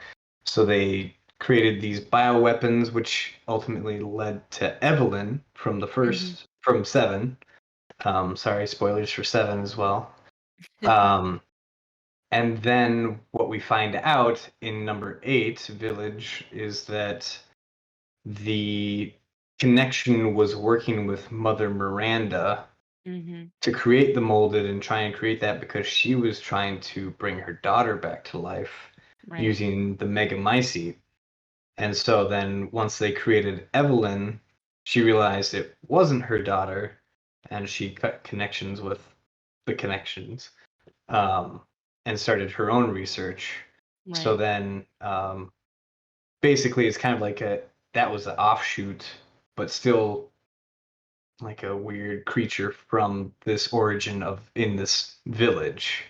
Mm-hmm. And the connection to the overall series with Umbrella was that Mother Miranda basically became immortal from the big moldy fungus Megamycete, and helped Oswald E. Spencer, who was one of the founders of Umbrella, to come up with the idea for the company of Umbrella and what they wanted to create. Yeah. And where she was using this fungus-like weird entity, he thought that wouldn't be effective to create the kind of control that he wanted over people. So he was looking for a virus version, and I believe he mentions the progenitor virus, which was like the flower virus that was in Resident Evil 5. Mm-hmm. And he said he was going to go start his company researching and doing stuff with that. So and then of course the whole thing with the Umbrella logo was Mhm. from the crest of the four families. So he took that, and that was kind of like the cool, like, you keep seeing it throughout the game, wondering Mhm. like, what the hell, like, is Umbrella like really old? Like, how did they influence this? And then it Yep. turns out to be the prequel that no one saw coming. This influenced all of Umbrella and all that stuff, and I thought that was just brilliant. I love that. You Can know, we there make a was mod for the PC version where you're just your image is put in the end credits to explain this? You're there saying what you just did to like, oh, now I understand the game I just played. Sweet. Yeah, there's definitely a lot to kind of dig through to kind of. Right. It's like one piece of paper that you read like towards the end of the game, Right. and you really need all of like the stuff beforehand that they don't explain a lot in the other Mhm. games to kind of make that connection with the connection. But Mhm. yeah, Thanks. once I saw that, I was just like, that is fantastic. Because then, sorry to overtake the floor, but No. I was really confused like how this would connect because we got like werewolves, we got Yeah. vampires, like what the hell is going on here? Mhm. We've kind of deviated from the classic zombie movie or some kind of weird abomination created from a virus. And it kind of makes sense in terms of like this has nothing to do with the viruses. This is all like a weird Organic. Yeah. thing that has existed for who knows Mhm. how many years, millennia or whatever. the Cadu or whatever it was called. Yeah. Yep. The So hell was that? Cadu That just is Romanian for the gift.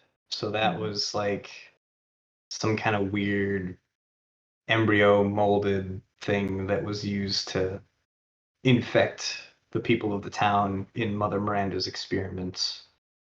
Right. Like, but it was supposed to like enhance, therefore, the gift. Mhm. Yeah, because she was looking for something that could transform people into what she needed to create her family, as she called it, and Yeah, the basically vessel. the failed experiments would either die or become like the different vampires Mhm. or werewolves around. So it's I don't know. I liked how there was almost an explanation as to why it was so different from all of the other Resident Mhm. Evil games. I have to say that got me really excited for this game more than any I had been in a while. Like um the fact that it wasn't just zombies, Yeah. that it Mhm. was, when I saw the early trailers and it was like that's you know we're dealing with vampires and werewolves. I thought, hey, it's something different. I'm totally down for this gothic Mhm. castle look and everything. So yeah, that really I'm I'm wondering if this is such a one shot then that we're just gonna go back soon to it's just the zombies again. Mhm. Or if we're gonna or what, but it Well, was a welcome I think break. they're gonna have they're gonna find it. I mean, I think that's part of the Capcom writing creation process with this franchise is that they're gonna creatively find ways to connect the dots between Mhm. the ever-present Umbrella and like I think I kind of mentioned earlier, like they're definitely not going to have this sorts of fan service that they've had in every single game up until this point. I feel like Right. that's just going to be an Right. expected thing in these games, and they do it so well. Like it doesn't feel old. It doesn't feel like the whole Umbrella thing. Oh, it's Umbrella again. Like, of course it's Mhm. Mhm. Umbrella again. Like it's a fantasy horror world where like they're like this somehow corporation that still is in operation. Like I don't know, but like they are, and they're creating bioweapons or whatever, and then you have like your four characters that are somehow managing to foment insurrection against this major international conglomerate. But like that's part of I think the B movie horror aspects of all of that is that like from the terrible voice acting to like just the Yeah. hokey kind of like I don't know characters or strangely strung together like plot lines between the games and stuff like it just makes it fun, and like you want to Mhm. suspend your sense of disbelief, I guess, and like just have fun with it, because like they're gonna take it in fun and creative ways to try to spook you out, you know. So Mhm. Right. Yep. Well, that's what I felt was so brilliant about this is like now, since this is a thing that has existed so many years, unknown years before Umbrella even came to be, that Mhm. opens up so many options now of Right. like what other weird like folklore things could we get into that were created Yeah. by this Mhm. weird mythical beast. they did have, I do remember reading one of the documents in the game that like was of some sort of like old, maybe knight in a castle type thing that was like they're invading the walls or whatever, blah blah blah blah blah. And I was Mhm. thinking like, wouldn't that be really cool if like in future games they actually go back to like, you know, 10,000, you know, like the year 1000 during the Dark Ages or something like that, and it's You have a like, you crossbow know, yeah, you have a crossbow, you're like a and witch hunter or something, you know, like, Hell yeah. yeah. Oh yeah. That'd be cool. you Let's know. do it. That'd be So cool. So we're gonna like Assassin's Creed this sort of thing. Yeah. Yeah, open it won't be world. made by Yeah. Ubisoft. It'll be better. No, I think that's another thing Well, that if they, I don't want to, I don't want to say that they couldn't do Yeah. it, because who the hell knows? Maybe they could go open world and make this a really fun, scary, still scary thing. But I think part of the fear effect of like these games is that like they're all still pretty claustrophobic. Like they're not like, I wouldn't say they're on rails, but like they're definitely like you don't really have room to move or to run away. Like Mhm. you've got to face the scary stuff. So. Yes. sure. Yep. Well, let's talk a little bit specifically about this game, Mhm. what we thought of it. I want to give Dustin a chance, though, to talk about his animation that he made that's being shown Oh. down in the bottom right of the screen here. Well, as everybody who's been on the internet for the past month knows, that's Lady Dimitrescu, or however you say. Um, I initially was gonna do this for all the four lords, and then I remembered how long it takes to do this, and this is what you get. So, um, yeah, I was just did a painting in Procreate on my iPad, and then broke it out and animated it in Spine, which is used a lot more for game rigs and stuff. But it has Mm. a mesh deformation, which you can kind of do a 2.5D fake 3D look to it if you look in close. And yeah, I've just been kind of playing with that, and it was good fun. I'll probably keep on cleaning it up a little bit after this and Mhm. kick it out there Nice. somewhere. But yeah, Well, it looks awesome. Thanks for Yeah, making it it. really does. yeah, I just needed to find any reason to force myself to do something like this because I've been meaning to. So I was like, all right, if I promise it to somebody, and then there's an actual deadline. So Yeah, there we go. right. It's been made. Done Nice. forever. Never again. The image that's up right now, I took some still. So all the images and video you see, I like captured while playing through, and these are like torture devices and stuff. I took Mhm. lots of pictures of those actually because I was down in Florida and they have a torture museum, and I recognized like In all these Florida? things.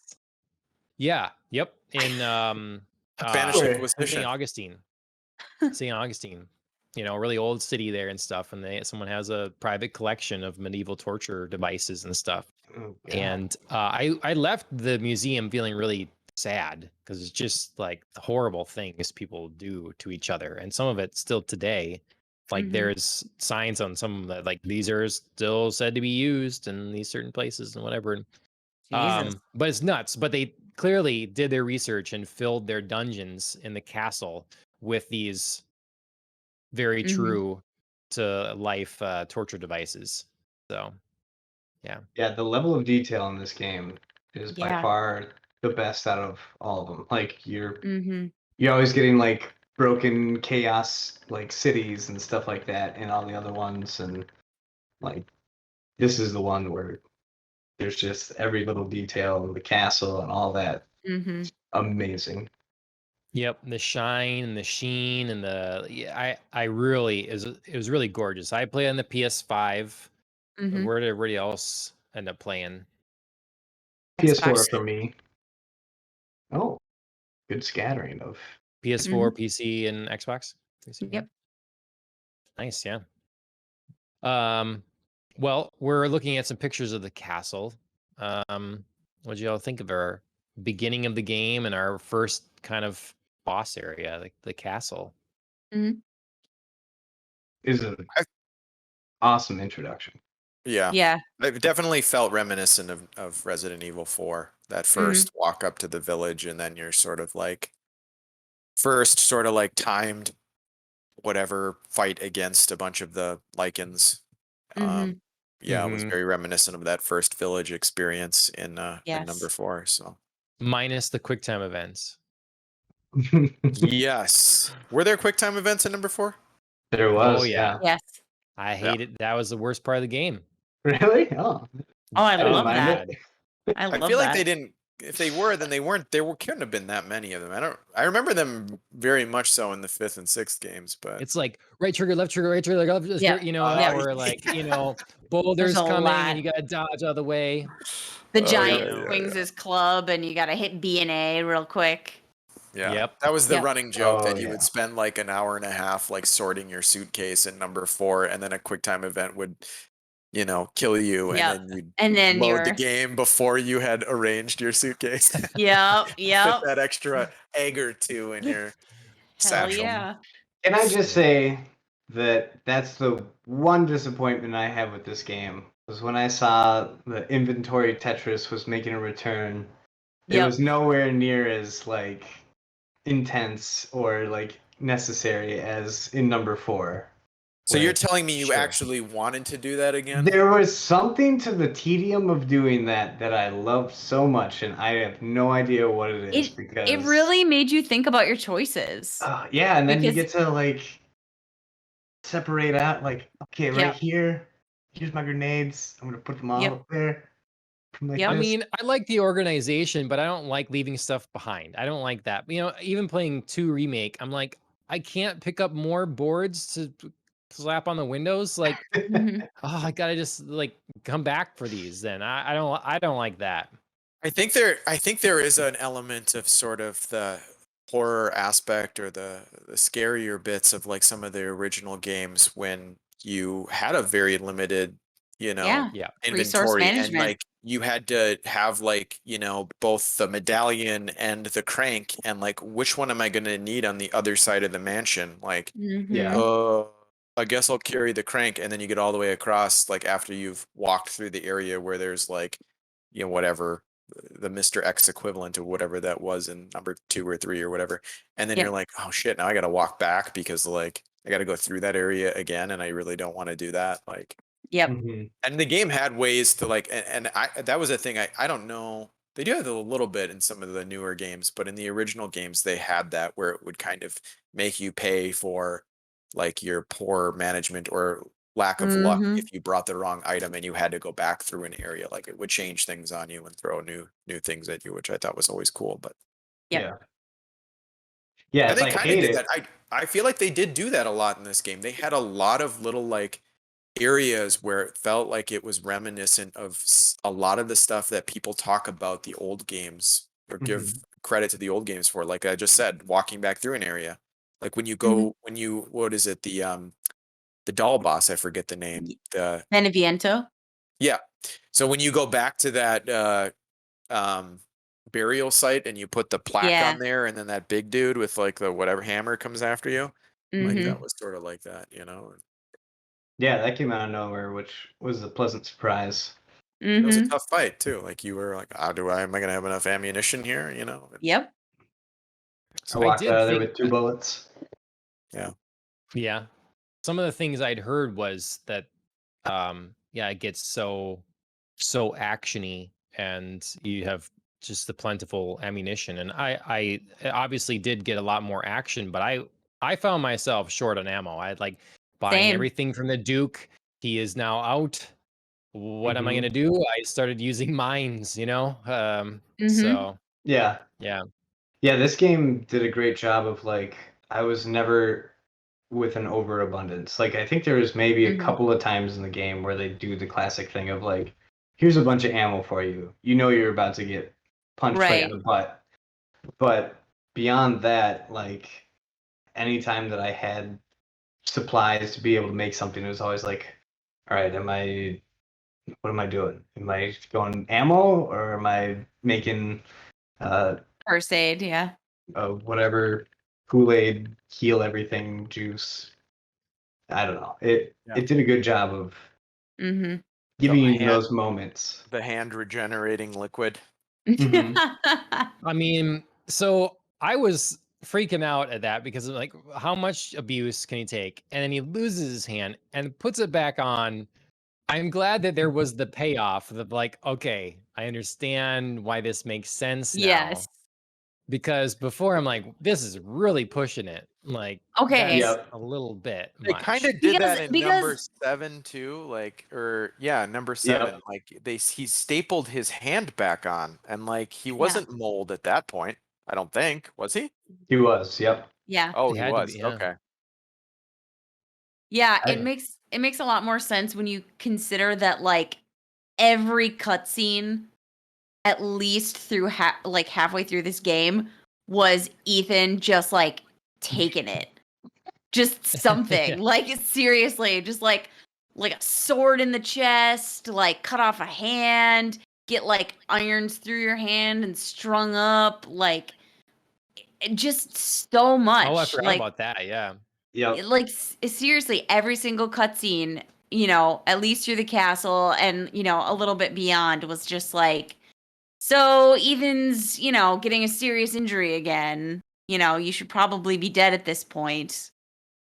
Like, Yeah. I don't know. I really had to keep convincing myself to keep up the what's it called? Like the suspense of disbelief or whatever. Where Right. I'm just like, okay, we've proven that there's regenerating zombies or whatever that are crazy, almost immortal, so they must Right. have some kind of medicine that can do these things. And it just Right. kept getting over and over the top on itself. And then Yes. by the end, like, oh, it makes sense. Like they were trying to get Like you to feel that finally. way. Yeah. And I was talking to you guys, and you guys were just like mentioning that, like how much abuse he was getting. And I was just like, that's the number one Seriously. thing that everybody starts talking about when they first start playing the game. It was just so brutal. Yeah. Yep. I honestly was expecting when he got his like fingers bitten off right in the beginning that Yeah. at some point during the game he was gonna find something to regenerate and like little Yeah. fingers were gonna sprout back out or something like that.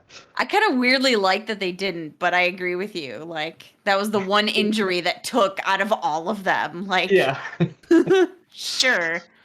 Yeah, what was that about? Why didn't his fingers come back? Well, I guess Well- technically he just reattached everything, so you have to wait for that werewolf to pass it through Past his there. fingers. Yeah. Yeah. It's weird that How that isn't part digested of is it? gameplay, just like digging through, trying to find your fingers. I suppose you run the risk of running into like a Deadpool type situation where if his fingers regenerated on his hand, would his fingers then regenerate a whole nother of his body? You know, like in the werewolf's stomach or Oh. something. Sure, sure, yeah. Just the second one pops out of the werewolf. Yeah. Wow. Yeah. That'd be interesting. Animate that, Dustin. Yeah, that'll be the next one. GIF. Yeah. Did you guys feel that the game was cohesive? Because to me, it really did change styles. You know, Mhm. after the dollhouse, like it really did shift. Like I was like, I thought this game was scary as shit for a while, and then it got like it became more like Resident Evil 4. It became more action oriented, and I liked both pieces. Did that feel, you know, to me it seemed like they were taking two different kinds of Resident Evil games and putting them together. Yep. Sure. I think that's kind of the feel of all of them. Like I feel like it starts off like feeling very foreign and scary and you don't know what to expect, and then by the end of the game or second half of the game, like you've seen all the monsters that they have in this. Like, Mm-hmm. you know, they could have 100 new monsters in the second half, but like the developers clearly had a limitation to how many, like, you know, assets they designed for this game, right? So like Mm-hmm. nothing's really new, so that fear of the unknown doesn't exist anymore. So I Right. don't necessarily agree that it's not as scary. I just think you're probably deconditioned to it by the second half of the game a little bit. Well, what if they put the dollhouse as the last place you had to go in? So With you the spent this Eh, game and you've like built up, you've got Yeah, like it wouldn't have. Magnum, you got all this stuff, and then you go in there and everything gets taken away. And now you're in the dollhouse, and well, that's how you know. if everything gets taken away, that's different because I felt like the dollhouse battle honestly was anticlimactic. It was scary. Like I loved the dollhouse in its like freakiness, but like the final battle was pretty lame when you think of like boss battles. Yeah. Mhm. And that's how I think Res Evil is conditioned is like you're getting to the boss battle. How impressive can we make like the next boss battle and the next boss battle? Like now, not only do you have to kill the boss, but you have to like run around and like, you know, Switch like things or you switch things. Yeah, you don't have this, or like you have to like collect something, or you know what I mean? Like there's more complexity. Mhm. They Yeah, I do. thought. Oh, go ahead, Dust. Oh, sorry. I was just gonna say that I thought that it was like such a great way that they were driving the different gameplay through the characters and their Mhm. environments that they bring you into. Both, I think it was beneficial and to the detriment of the game sometimes. Whereas, Mhm. like the very beginning of the game, where you're kind of going through and I was just getting my butt kicked by it, the yes, lichens at first, even past the like the timed section where Yeah. right here where Alan is showing that area, like I thought like it was a lot more of like you have to try and outsmart how you're gonna approach these guys and then that's Mhm. kind of the end of where you have to do that. Like there's a very small section, and then you go up to the castle, and that's like a whole new kind of gameplay of Yep. constantly getting chased and going through the castle, which I thought was amazing. I love that. Then it brings it back down to the dollhouse, which was also great. I thought that was a great pacing of going between yep, the two. I felt Mhm. where it kind of fell on itself was when it jumped straight into the next like scary piece without like any action, like straight Mhm. to the Moreau. And Mhm. then at the end, then it's like, now we're just going to load you with all this action again. And I Yep. felt like we really needed that break between like, here's the scary, I'm running around stuff to fighting. And then, I mean, this game was very well done. I just felt like there's the middle piece, even though they're pretty strong, kind of took away the gist of the beginning and the end in terms of like how Hmm. you play, and Mhm. then it just throws it all at you right at the end, Yeah. and a little bit of My pacing problems. yeah, I guess I liked the all the middle bits. I liked the beginning. It was more the last. Um, it was Hat Guy's area, Heisenberg. whatever his name is.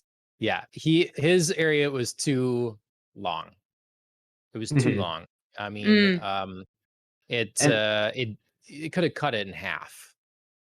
I agree, and Yeah. part of that was his castle too. Like if they would have put that his castle at a different part in the game, and then you gone into the factory later, then I Yep. would have felt like I wasn't getting tired of fighting all those guys by the end.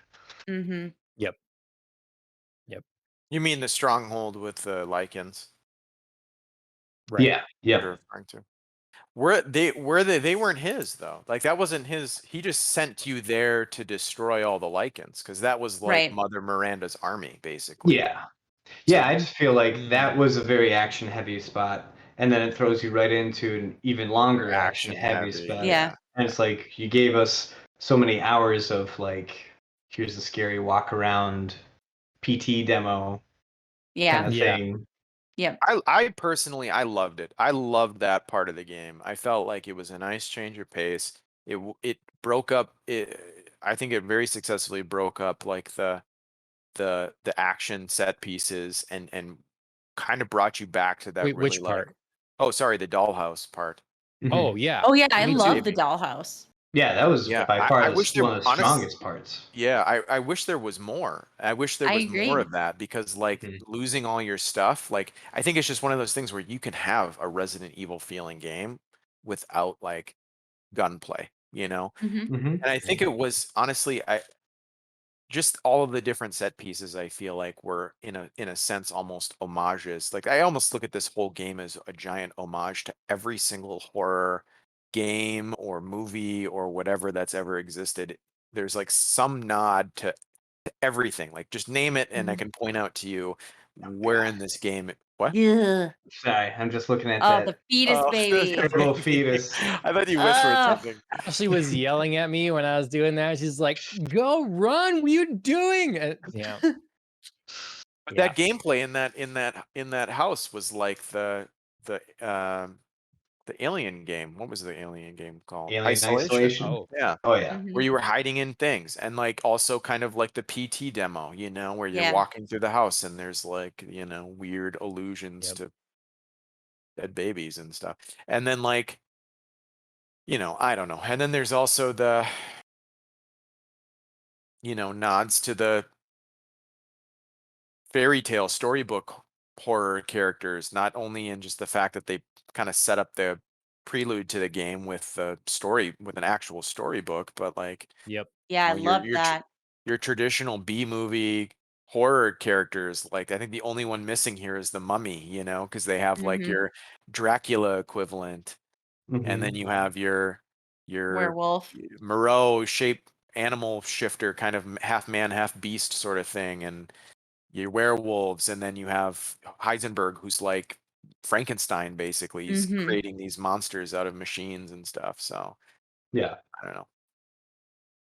Yeah, I Yeah. think this game by far blows most of the other ones out of the water with in terms of like unique characters that Hmm. in themselves have garnered so much like appreciation for their style and detail and personalities and stuff like that, and Hmm. beyond all of the weird Lady Dimitris crap that came up with on the internet, like the there's I mean obviously there's a following for her, but like all of the characters just so well done. Like this just Yep. felt like such a labor of love to come up with these cool characters and the places that they live and let that drive the ideas for gameplay.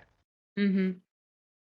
So, Shane, is it the time that you bring up your one of your topics here? That Because Yeah. Dustin keeps talking about it.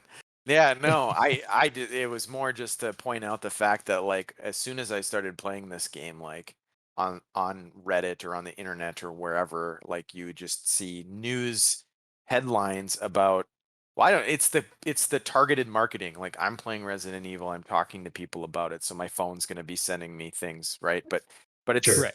but it's funny because like most of the stuff is like talking about how everyone's obsessed with her, and then you're looking what people are talking about her, and it's all very, well, not all of it, but a lot of it is very heavily sexualized, and there's like the memes of like you know giant you know adult actresses like pushing smaller adult actresses up against walls, like this is the world and this is like whatever Lady D from Resident Evil, whatever. Hmm. And like there's this seeming awakening in the general public of like this fetish, which is like of giant women of the but I don't know that I don't know that it's an actual modern awakening, right? Like the whole Amazonian thing has been something that's existed for a very long time, right? Like Hmm. Yeah, yeah. large strong women. I don't know. I didn't I understand it.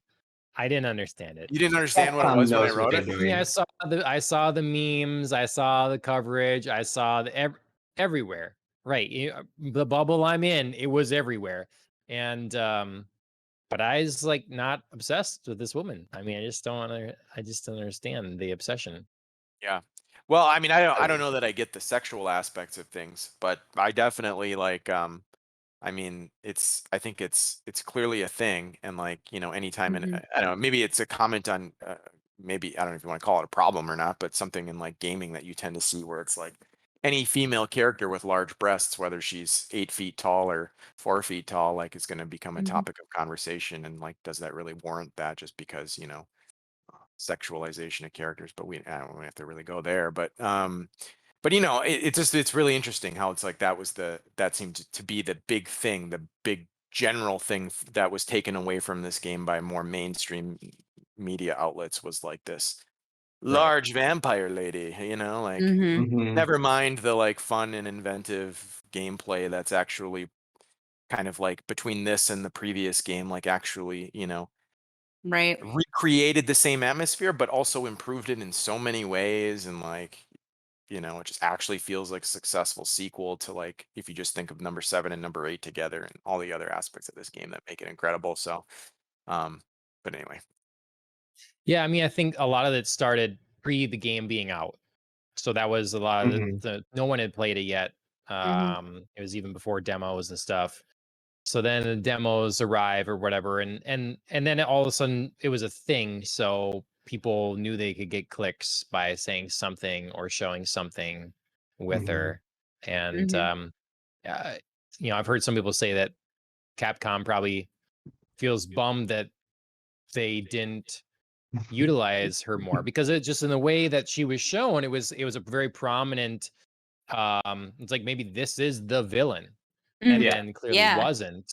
And it's like, man, we missed out on taking advantage of that and having her be the final baddie or whatever.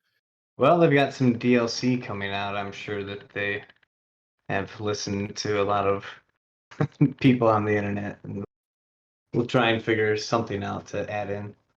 Oh no, we're about to watch some Yeah, animal. murder of we're a gonna waste Oh No. boy. pig. Oh god. Why, John? John, we're you gonna Why? waste too monster. much ammunition. So now you're torturing the thing. So I that know, I know. so I will admit this is what I did too. Like, why would you give up precious ammo when you could Yep, just there I was like, fine. Oh, See, you one actually round. One round. One Yeah. round though, yeah. okay. Put him out of You his just had to misery. torture him before that one round, but okay. Mm. But it's just I just kind of found it funny. Like, of course, in number 4, like you can shoot like Fish. chickens and fish, and they drop stuff for health. But for some reason in this game, like it just seems so overly brutal to me. Like, Mhm. in order to play this efficiently, I have to knife this poor guy Yeah. over and over, and it's like, why am I okay with just murdering this entire village? But when it comes to stabbing some ham, like that's Can't do where it. I, yeah, I'm just Well, like, oh, to this is hunger No, to wrong. live, that's like according to that. the Duke. Yeah.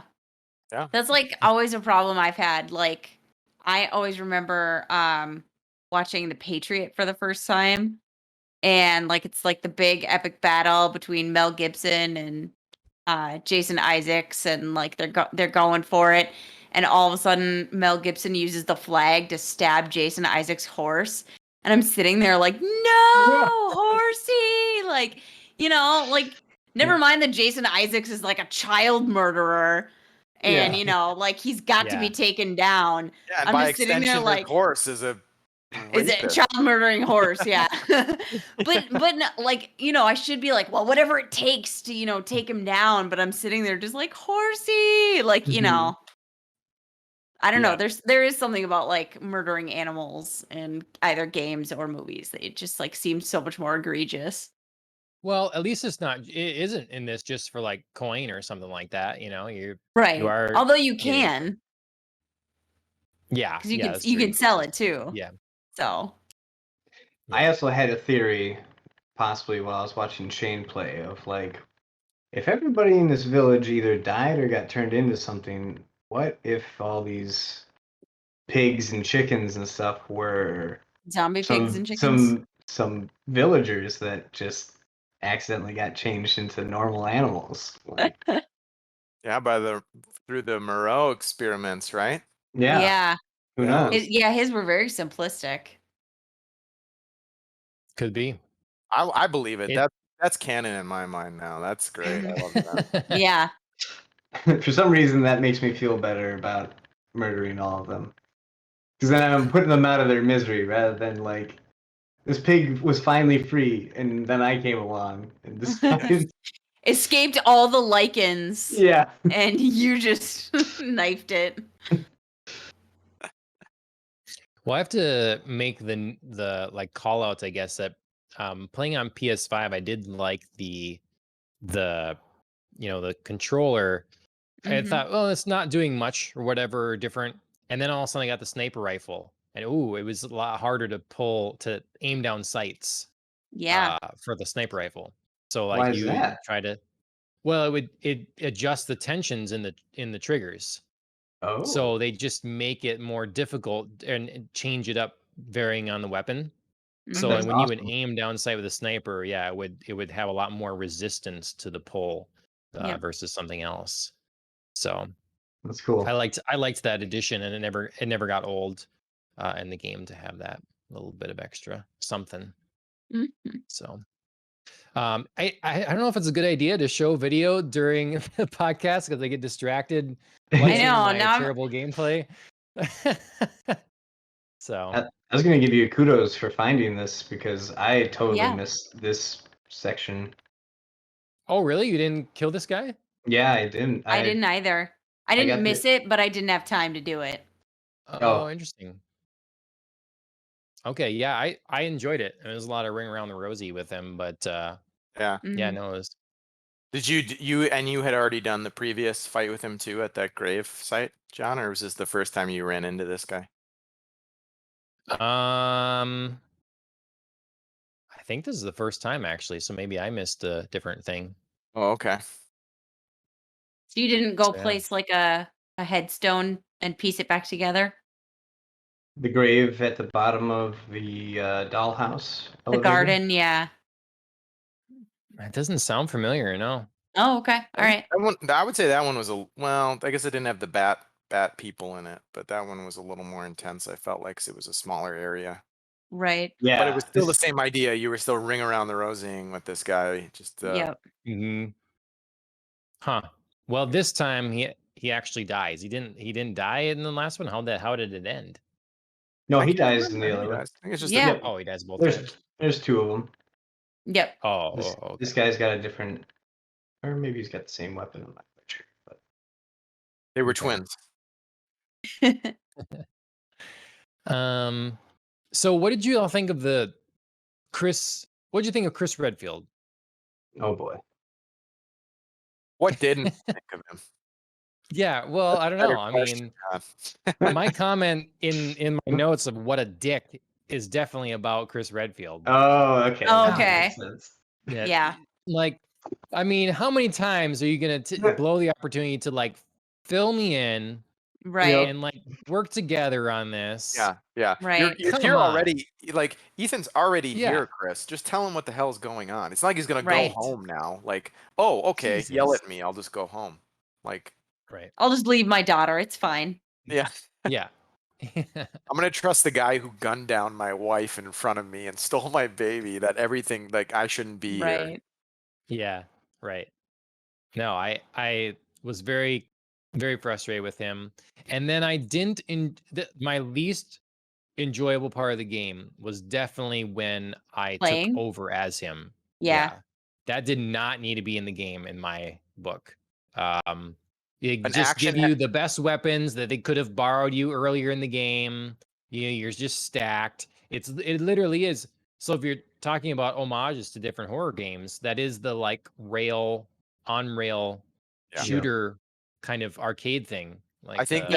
that was the nod to the Chris Redfield action, elements of the fifth and sixth games where it was just like really heavy gunplay and like there wasn't Yeah. a Mhm. strategy to conserving ammunition and like it was just Right. blast the bad guys in the face with your high-powered weapon. Right. I love the concept of it, of like you're always out of ammo in this game, and then at some point they're like, screw it. What if you just had all the ammo and you just got to wail on these guys? And I'm Right. glad that it was short, but that was my least favorite part of like it wasn't as satisfying as you would hope it would be to finally like have something to completely unload on them. Mhm. Yep. Especially fighting the other guy, the other werewolf guy, in the smallest space possible. Yeah. Mhm. Wow. I absolutely hated that part. I'm like, who played this and was like, this is good, let's put this in the game. Well, and I like didn't let's mind shine it, like I a guess, but flashlight on this guy to like kill him. I don't know. I just didn't appreciate like that my ultimate weapon was just like let me shine a light on somebody Yeah. Like and like have my team who I can't see come in and yeah. just, you know. Shoot him from above. oh, for Right.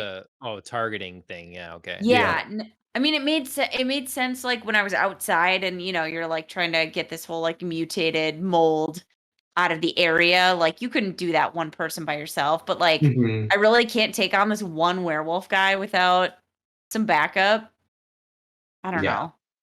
I just felt strange. It was Yeah. strange. And Ethan had just done the same thing with like less firepower. Right, with like a Yeah. pistol. Yeah. Yeah.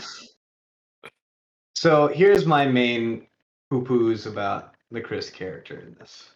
Sure. Number one, he's not the Chris that I've come to know and love. Like, of course, there's the whole thing of like they kind of redid the art style between 7 and 8 Right. and 6, all leading all the way up to that. So first of all, he didn't look anything like Chris, which is Mhm. fine. I can get over that if if you're trying to do something. But then the other thing was like he was acting so much unlike what I know of Chris. Mhm. And they used the voice actor of the sidekick guy in the number 3 remake. So I'm so used to what's his name? Is it Carlos? Oh, Um, I know who you mean now. Okay, yeah. Yeah. yeah, so I'm so used to because I played that game so many times, like hearing him as Carlos, and then all of a sudden he's Chris Redfield. So That's then I weird. thought the whole thing of them like setting him up, I knew it like there's something where like Chris can't be bad. Like this Right. can't be Right. true. Right. So then the fact that they changed him so much and threw in a different voice actor, I was thinking like, is this a weird like clone of Chris or somebody who's Right. pretending to Sure. be Chris but isn't? And so then that was kind of like muddying you the were waters of what I was trying to figure out. as you we were were going along. close. You were close. Just the wrong person Yeah, was a exactly. clone there. So it was a good misdirect, I guess, if they were trying that. But that just kind of threw me off. And Yeah. then at the end, I just had to like when I finally realized like, okay, this is the Chris that has always been around. Like it was kind of hard for me to like come to terms with that while still trying to unfold the rest of the story. I'm like, okay. I mean, I'll get over it. I'm not one to dwell on things and be like, this really fit for me. Yeah. But Right. that really threw me off because I mean, maybe there's a reason why, but I just felt like it was so weird that they decided to switch up the voice actor. Like Yeah. that guy had been Chris forever. It was kind of like when Michael Ironside decided to not do like Splinter Cell, and Mhm. they brought in another guy. And it was like that's just, and then they changed kind of the character, so it didn't feel like the character that you have come to know over the past so many games. Right. But there's my little rant, and I'll leave it at that because it's not that big of a deal, but it was something that throughout the game was Yep. very distracting. I've got a lot of problems with Chris Redfield, but he's my boy, you know? Like, I mean, he's been here from day one.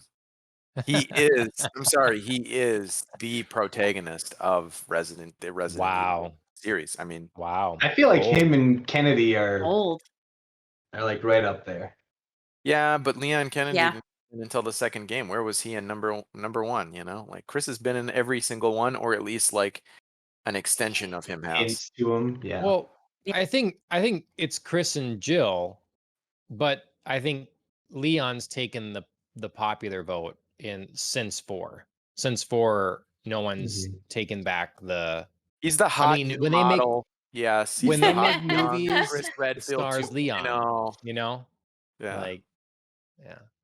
So I think Jill could have maybe been more of a main character, but for I don't know, who knows, whatever reasons that they've kind of gone down the Redfield path. But Right. like, I feel like they keep like Jill pops up as a fan favorite because Mhm. that's what they do in this series is they have the same characters that people like keep coming back.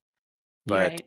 I still think that Chris is the one that sort of is sort of the glue that holds all of the narrative elements sort of together. And like without him, you don't really have your central character, I think. And even though he like in number 7, yeah, he's just in a final scene and it's not really him. It's like some other dude that kind of maybe like him, like his long lost cousin or something like that. But Yeah. um, I will say that Chris definitely is a driving force in terms of like ever since number 1, he's been actively fighting against Umbrella and all the basically the branches that have come out from that. Whereas like Leon Kennedy has been like in almost all of his games just like thrust into those situations. sure. Like he's doing his job for something else and all of a sudden he's Right. like stuck Finds in the middle himself. of it again. Yeah. it always Yep. struck me as a little whiny, you know? Wow. You're gonna get hate. I mean, if people see this, you're gonna get the Leon fangirls after you. Come find me. Well, you doxed yourself at the beginning telling everybody where you live, so Oh yeah, I did, didn't I? Well, good thing I'm not on the. I am on some social medias still, but I don't really give a crap if they do anything to those. So Yeah. just don't touch my cryptocurrencies. What? Don't touch your cryptocurrencies? Is that what you just said? Yeah, Okay. I don't have All any right. cryptocurrency, so don't even bark up that tree. All right. Yeah. So I don't know. Yeah. I'm gonna make Well, some Leon let's- coin and you can't have any. Yeah. Umbrella coin. I like umbrella coin. I like I Ooh. mean, umbrella it's a coin, little too. mystique there. It's like Yeah. it feels well backed. You know? Yeah, you might go to jail for backing an evil corporation. I don't know. Umbrella coin. Someone make it happen. Yeah. Like Does anybody have any like favorite, like really standout favorite moments or favorite boss battles or anything like that? Honestly, Boy. the boss battles didn't really stand out to me. No. Um, I thought there were like cool elements to each of them. Like I really enjoyed the creepiness factor of like the Beneviento house and that battle. Like that was just like some horror elements. I really didn't love like going through Heisenberg's factory and like all the things that like led up to the Heisenberg battle, but I loved like driving that tank around. Like or like that bulldozer slash tank thing hybrid that Chris made. And like being thrown up in the air and like having to like climb onto that and shoot Heisenberg. Like, I don't know, there was something like cool about that visual, like and that style and that moment of the battle that was like, whoa. So there were fun elements to like the different battles, but like I don't know. I didn't ever think like the boss battle was something I was looking forward to. It was always like the exploration of the area was more fun to me. I think agree. my favorite element of the entire game is something that I've always liked that has shown up through many of the games, which is when the Lady Dimitrescu comes in. Like I think we're looking at it right now. The first time she Mhm. walks through the door and she enters, Yeah. it's kind of the pursuer. You Mhm. know, Yeah. like they had that in. Well, I think it originally was in the original Resident Evil 2. Although in the remake they redid it really well, where they had the Mr. X character actually Mm. pursuing you around the Right. police Yeah. station. Whereas Mhm. in the original, he just kind of popped up in different sets. But yeah, I've since they've done that, they've had like an element of that where like there's a big character that's chasing you, or unstoppable character that's chasing. Nemesis. Yeah. Mhm. And you hear Yeah. their feet clomping on the ground, or their high heels walking across the floor or whatever, and it's just Mhm. creepy. Speaking of like the baby fetus monster, Oh yeah. Oh, like in the Beneviento house, like holy, woof, Yep. that was like scarier to me than any of the bosses. Oh yeah, for sure. The thing is, I entered that room where they've got the cupboard that you can go into, and I've played Yeah. Alien Isolation, and as soon as I opened it up and realized you could go into that, I'm like, oh no, there's gonna be some section of like some kind of nasty thing coming after me, and I'm just gonna be freaking out in this closet here. Right? Or like hiding under the bed. Just like, Oh yeah. God, you have to wait. Yep. Yep. It's yeah. That house was just like super creepy and amazing. Especially because like Yeah. you play like 80% of it in the dark. Mhm.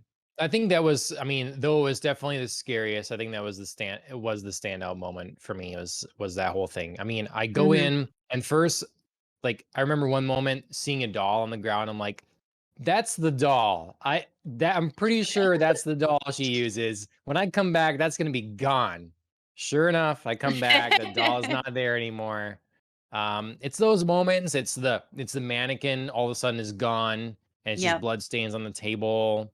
Like Yeah. that whole scene, that whole sequence was very good, very Mhm. tense.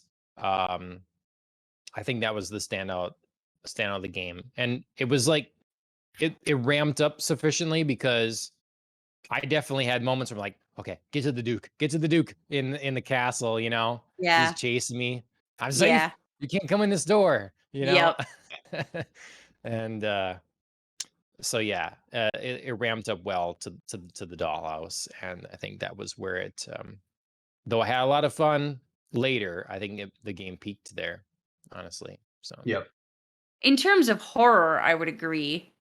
In mhm. terms of like gameplay and like challenging puzzles and like challenging elements, like I still think there were fun challenges ahead, like running around like the swampland of Moreau's and trying to like get all the Doing the bridges up switches. and Mhm. yeah, all that kind of stuff was just like, oh man, this is tough. Yep, I So liked finding the goats. I yep. really liked the Duke character. I love the little Yeah. callback. The what are you buying for one time? I know a Mhm. guy. Yeah. That was great. He I was was. originally going to be one of the lords when they were first designing, Ooh. but then I think they just I kind of didn't know fell that. out with that stuff, and we're like, we want to use this guy. Yeah, Here we go. he was my favorite character. Honestly, I really liked him. Uh, and except for like the character design of like the transformed Miranda.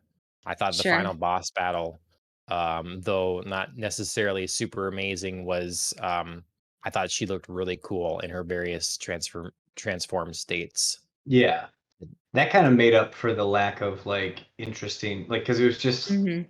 dodge, hide, shoot, shoot, shoot, whatever. Yep. Yep. But I thought the stages and the designs of her are what Mhm. made that one stick with me compared to all Yep. the other just run and gun bullet sponge bosses.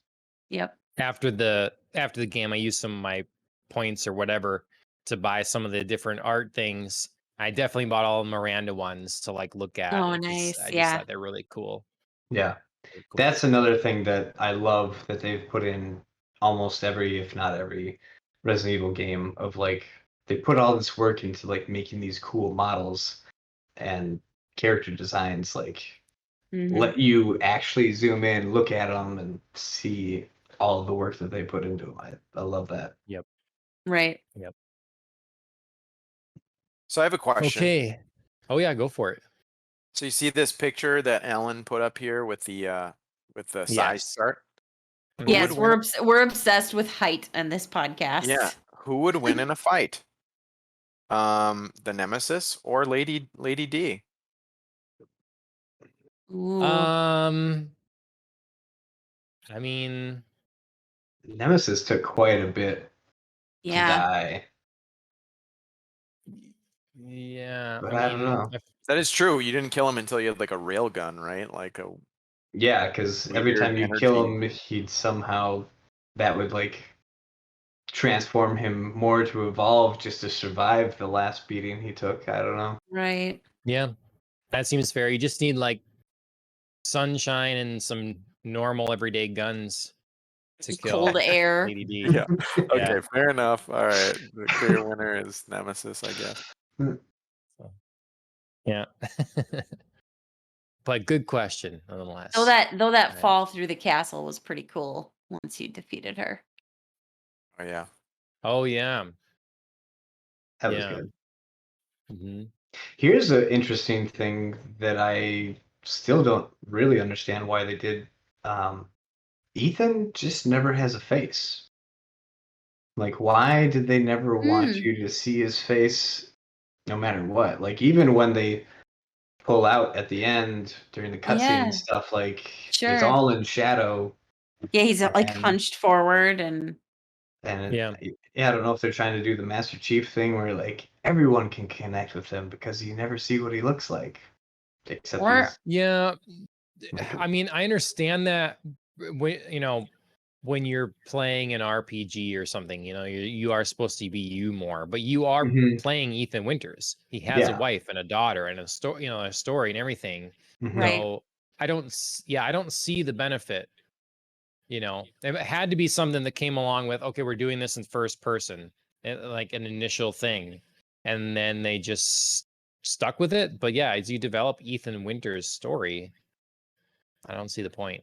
I don't think we're gonna see him again. I think we Well, are. We're just not gonna maybe. Oh yeah, Well, am I like spoiling oh, I Ju- mean, we got a giant spoiling the spoilers? spoilers word up there, so. I know. What, I just like what's I the don't know. spoil? What have I well, not been spoiled on here? Like the ju- post scene, the There's a post Yeah. post. credits. Oh, Shane, have you not been privy Uh-oh. to the post What's the scene? post scene? The one with his daughter? Yeah. Yeah. I saw that. Okay. At the I, very end, they it, drive off, and you see someone walking in the distance up to the car, and the car stops. Yeah. oh, And a lot of people are like, well, is that Mhm. Chris? Or are they trying to say that it's Ethan?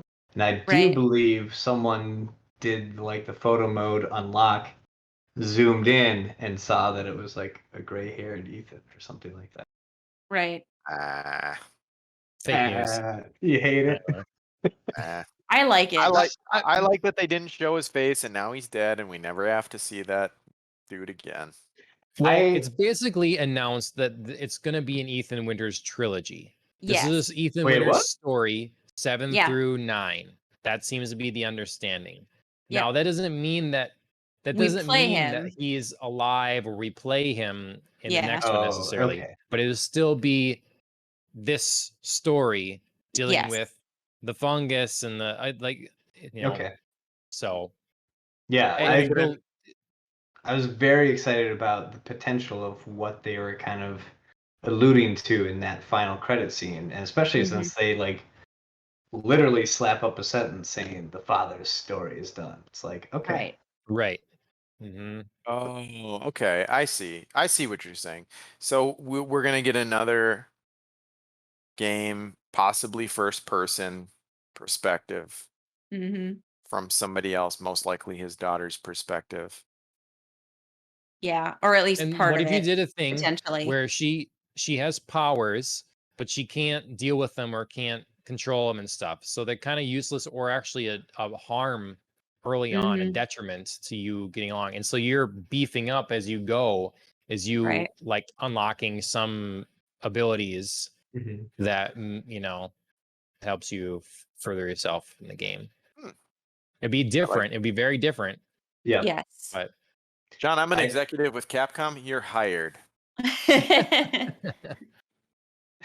Undercover boss. all right. Sounds great. Wow. I Yeah. You're not retired at all, liar. Uh, yeah, I'm very intrigued as to where they'll go with this because I mean just the mere thought that you could be playing Rose and Mhm. that she's literally a walking bioweapon, Yep. is very intriguing what that could open up for gameplay. Now, I don't want them to Mhm. go too crazy and turn it into like all the other Right. like superhero games where it's like, Right. I can make spikes out of my hands and stab everyone or something Mhm. weird. I don't know. I mean, they could have that. Whatever. They'll figure it out. But I'm intrigued to see what they can do with this, which is honestly like it's almost like a side branch of Mhm. the Resident Evil series now, Yep. Mhm.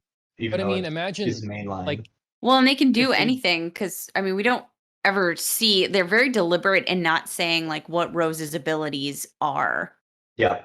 Like they all everybody in this game like alludes to the fact that like Miranda is so scared and she's so powerful and like if she's Mhm. not the vessel for her daughter, then she's the only one who can defeat her and you don't understand her power. But nobody ever says anything about what it is. So it's Mhm. really, really, really open. So Yeah. just so well, I'm clear, Rose is the offspring of a piece of mold and a woman. Yes. Who was infected by mold. Right. Mio was infected by mold. Right. Mhm. Okay, And Ethan was basically a human mold hybrid. Yep. And then the two were put together in captivity and created interesting. a spawn Mhm. of And Rose. and destroying the mold core, what is it called? The megamycete Mhm. Mhm. destroyed Ethan Maybe. theoretically. At least Possibly, Yes. yes. the way they left it in the at the end of Yes. the game. Yes, if you're not counting like mysterious man at the end of the post, Mhm. credits. I guess I bought it. I'm buying in now. That was Ethan, I guess, because then how else would Rose still be alive if she was a piece of the mold? Like, and he died from the mold being destroyed. Why wouldn't then she also die? So that Mhm. means that the mold must still exist, and that because Ethan it's is still still alive. human in there. So you're saying It's the still part human. him is still alive? Or are you saying the human in Rose is still alive? Yeah. Right. Yeah, I suppose it like comes down to like what sort of ratio, you know, like means that you can survive like the mold. Like if Ethan's 100% mold at this point, like he dies with the rest. But because Rose is maybe like 50%, she's okay. Or like if Mhm. she, Well, whereas if she and was like she's 75% mold, she'd, die too. Like, yeah. it's like aged cheese, you just can't be all mold. You gotta But whereas her parents had mold basically like overtake their bodies, she was Was created born, through yeah. it. So like she's a whole another class Yeah. beyond everybody How does else, that like affect even her? Mother Yeah. Miranda. Mhm. So I was always kind of curious of how that worked. Like as soon as Mother Miranda did her thing, and she said something about her losing her power, and Yep. I wasn't quite sure what was going on with that. Like, The mold was like leaving her. yeah, like it found a new host that was far more powerful and was like taking away her, Mhm. always taking her throwing away. on the puns and the yeah, okay. Yeah, it's Yep. interesting, and I'm very curious to see where they go, especially since now they're opening it up to like here's folklore monsters. Like there's so many Right. fun things they could do with that rather than here's another Yep. how can we make another game with zombies Right. new and interesting? Well, and just think, I think BioShock is pretty creepy. In BioShock, you have your own like mutagens, that you enhance Right. yourself with. I think you Mhm. could definitely have a game where you don't feel overpowered, that you slowly like unlock your abilities. Mhm. Um, and I don't know. But see, then doesn't it make it more weird that we don't know Ethan's face, to bring it back to your original, point? Because if we're playing as Rose and we know exactly what she looks like, it's a disconnect from the previous two entries in the trilogy. Yeah. Yeah. Like again, what's the point? or was it just they just didn't think about it? Basically, you know, they didn't They get may to not have that. thought about it. Sometimes the Yeah. the narrative between the games just sort of seems like, all right, we Yeah. wrote ourselves into a corner here. How are we going to open this back up again? Like, so Right. here we go. And I don't know, it works. It's all right. It's great. Like, I think I think it's just goes back to the whole B movie thing. Like, you just sort of have fun, just enjoy it. Yeah. It's creepy. All right. Well, is anybody? We were probably okay. There, Alan just gave me a time update. We're at 2 hours and 30. Is there any other comments, other things that we really haven't talked about of this game that that must be said? As Only gone thing I will unsaid? say, I totally called the old lady. Yeah. Yeah. As soon as I met her, I'm like, nah, she's the evil, like, mistress of it all. For sure. Mhm. Nice. No one that creepy who walks that slow is getting away from all these lichens. But yeah, well, I mean, look at the Duke. He's not moving anywhere too fast, I guess, but he's True. like he's a very mysterious character to me. Like, I guess, Hmm. you know, I don't know.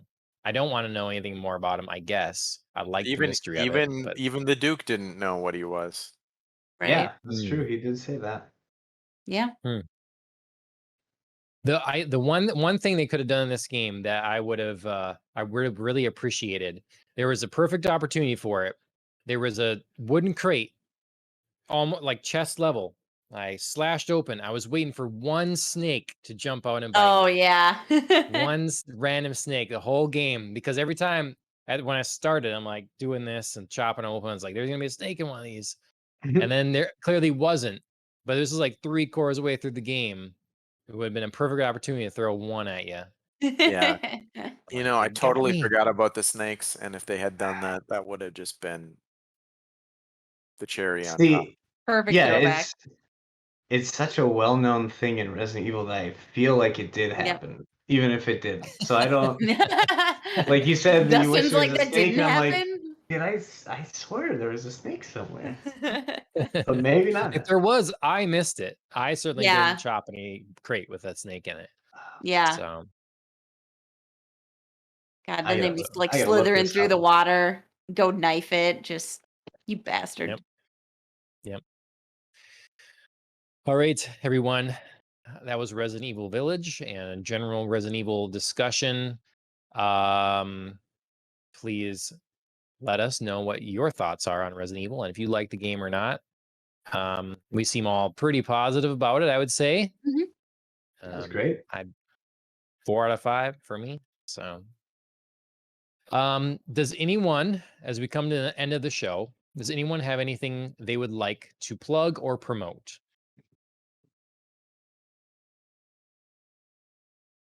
All right, crickets. Like my Alan, add the cricket one-man- sounds. my one-man show at the Eau Claire Community Theater. Okay. Yeah. What's that? What do we Are you currently for real? expect of this show? Yeah. It's called Me, Myself, and I, and it's me on stage for 4 hours, just hanging out. I would go to that. I'll be there. I'll be there. I want to see How much what are tickets? happens.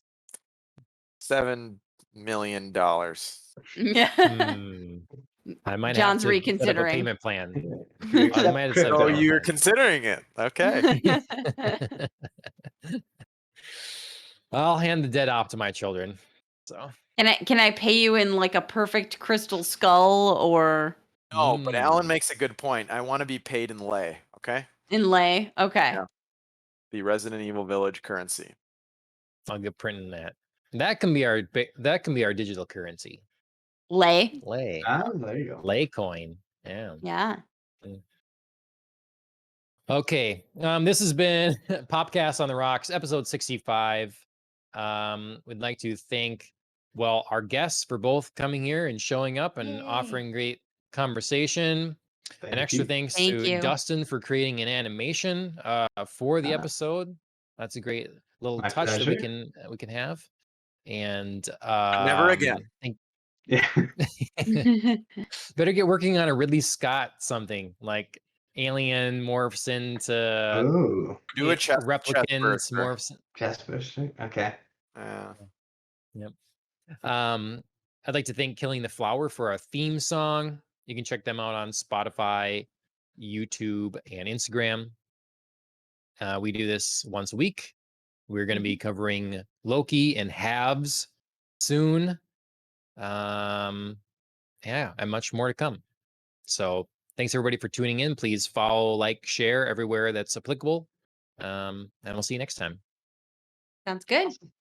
Cheers, Bye. everybody. Cheers. Cheers.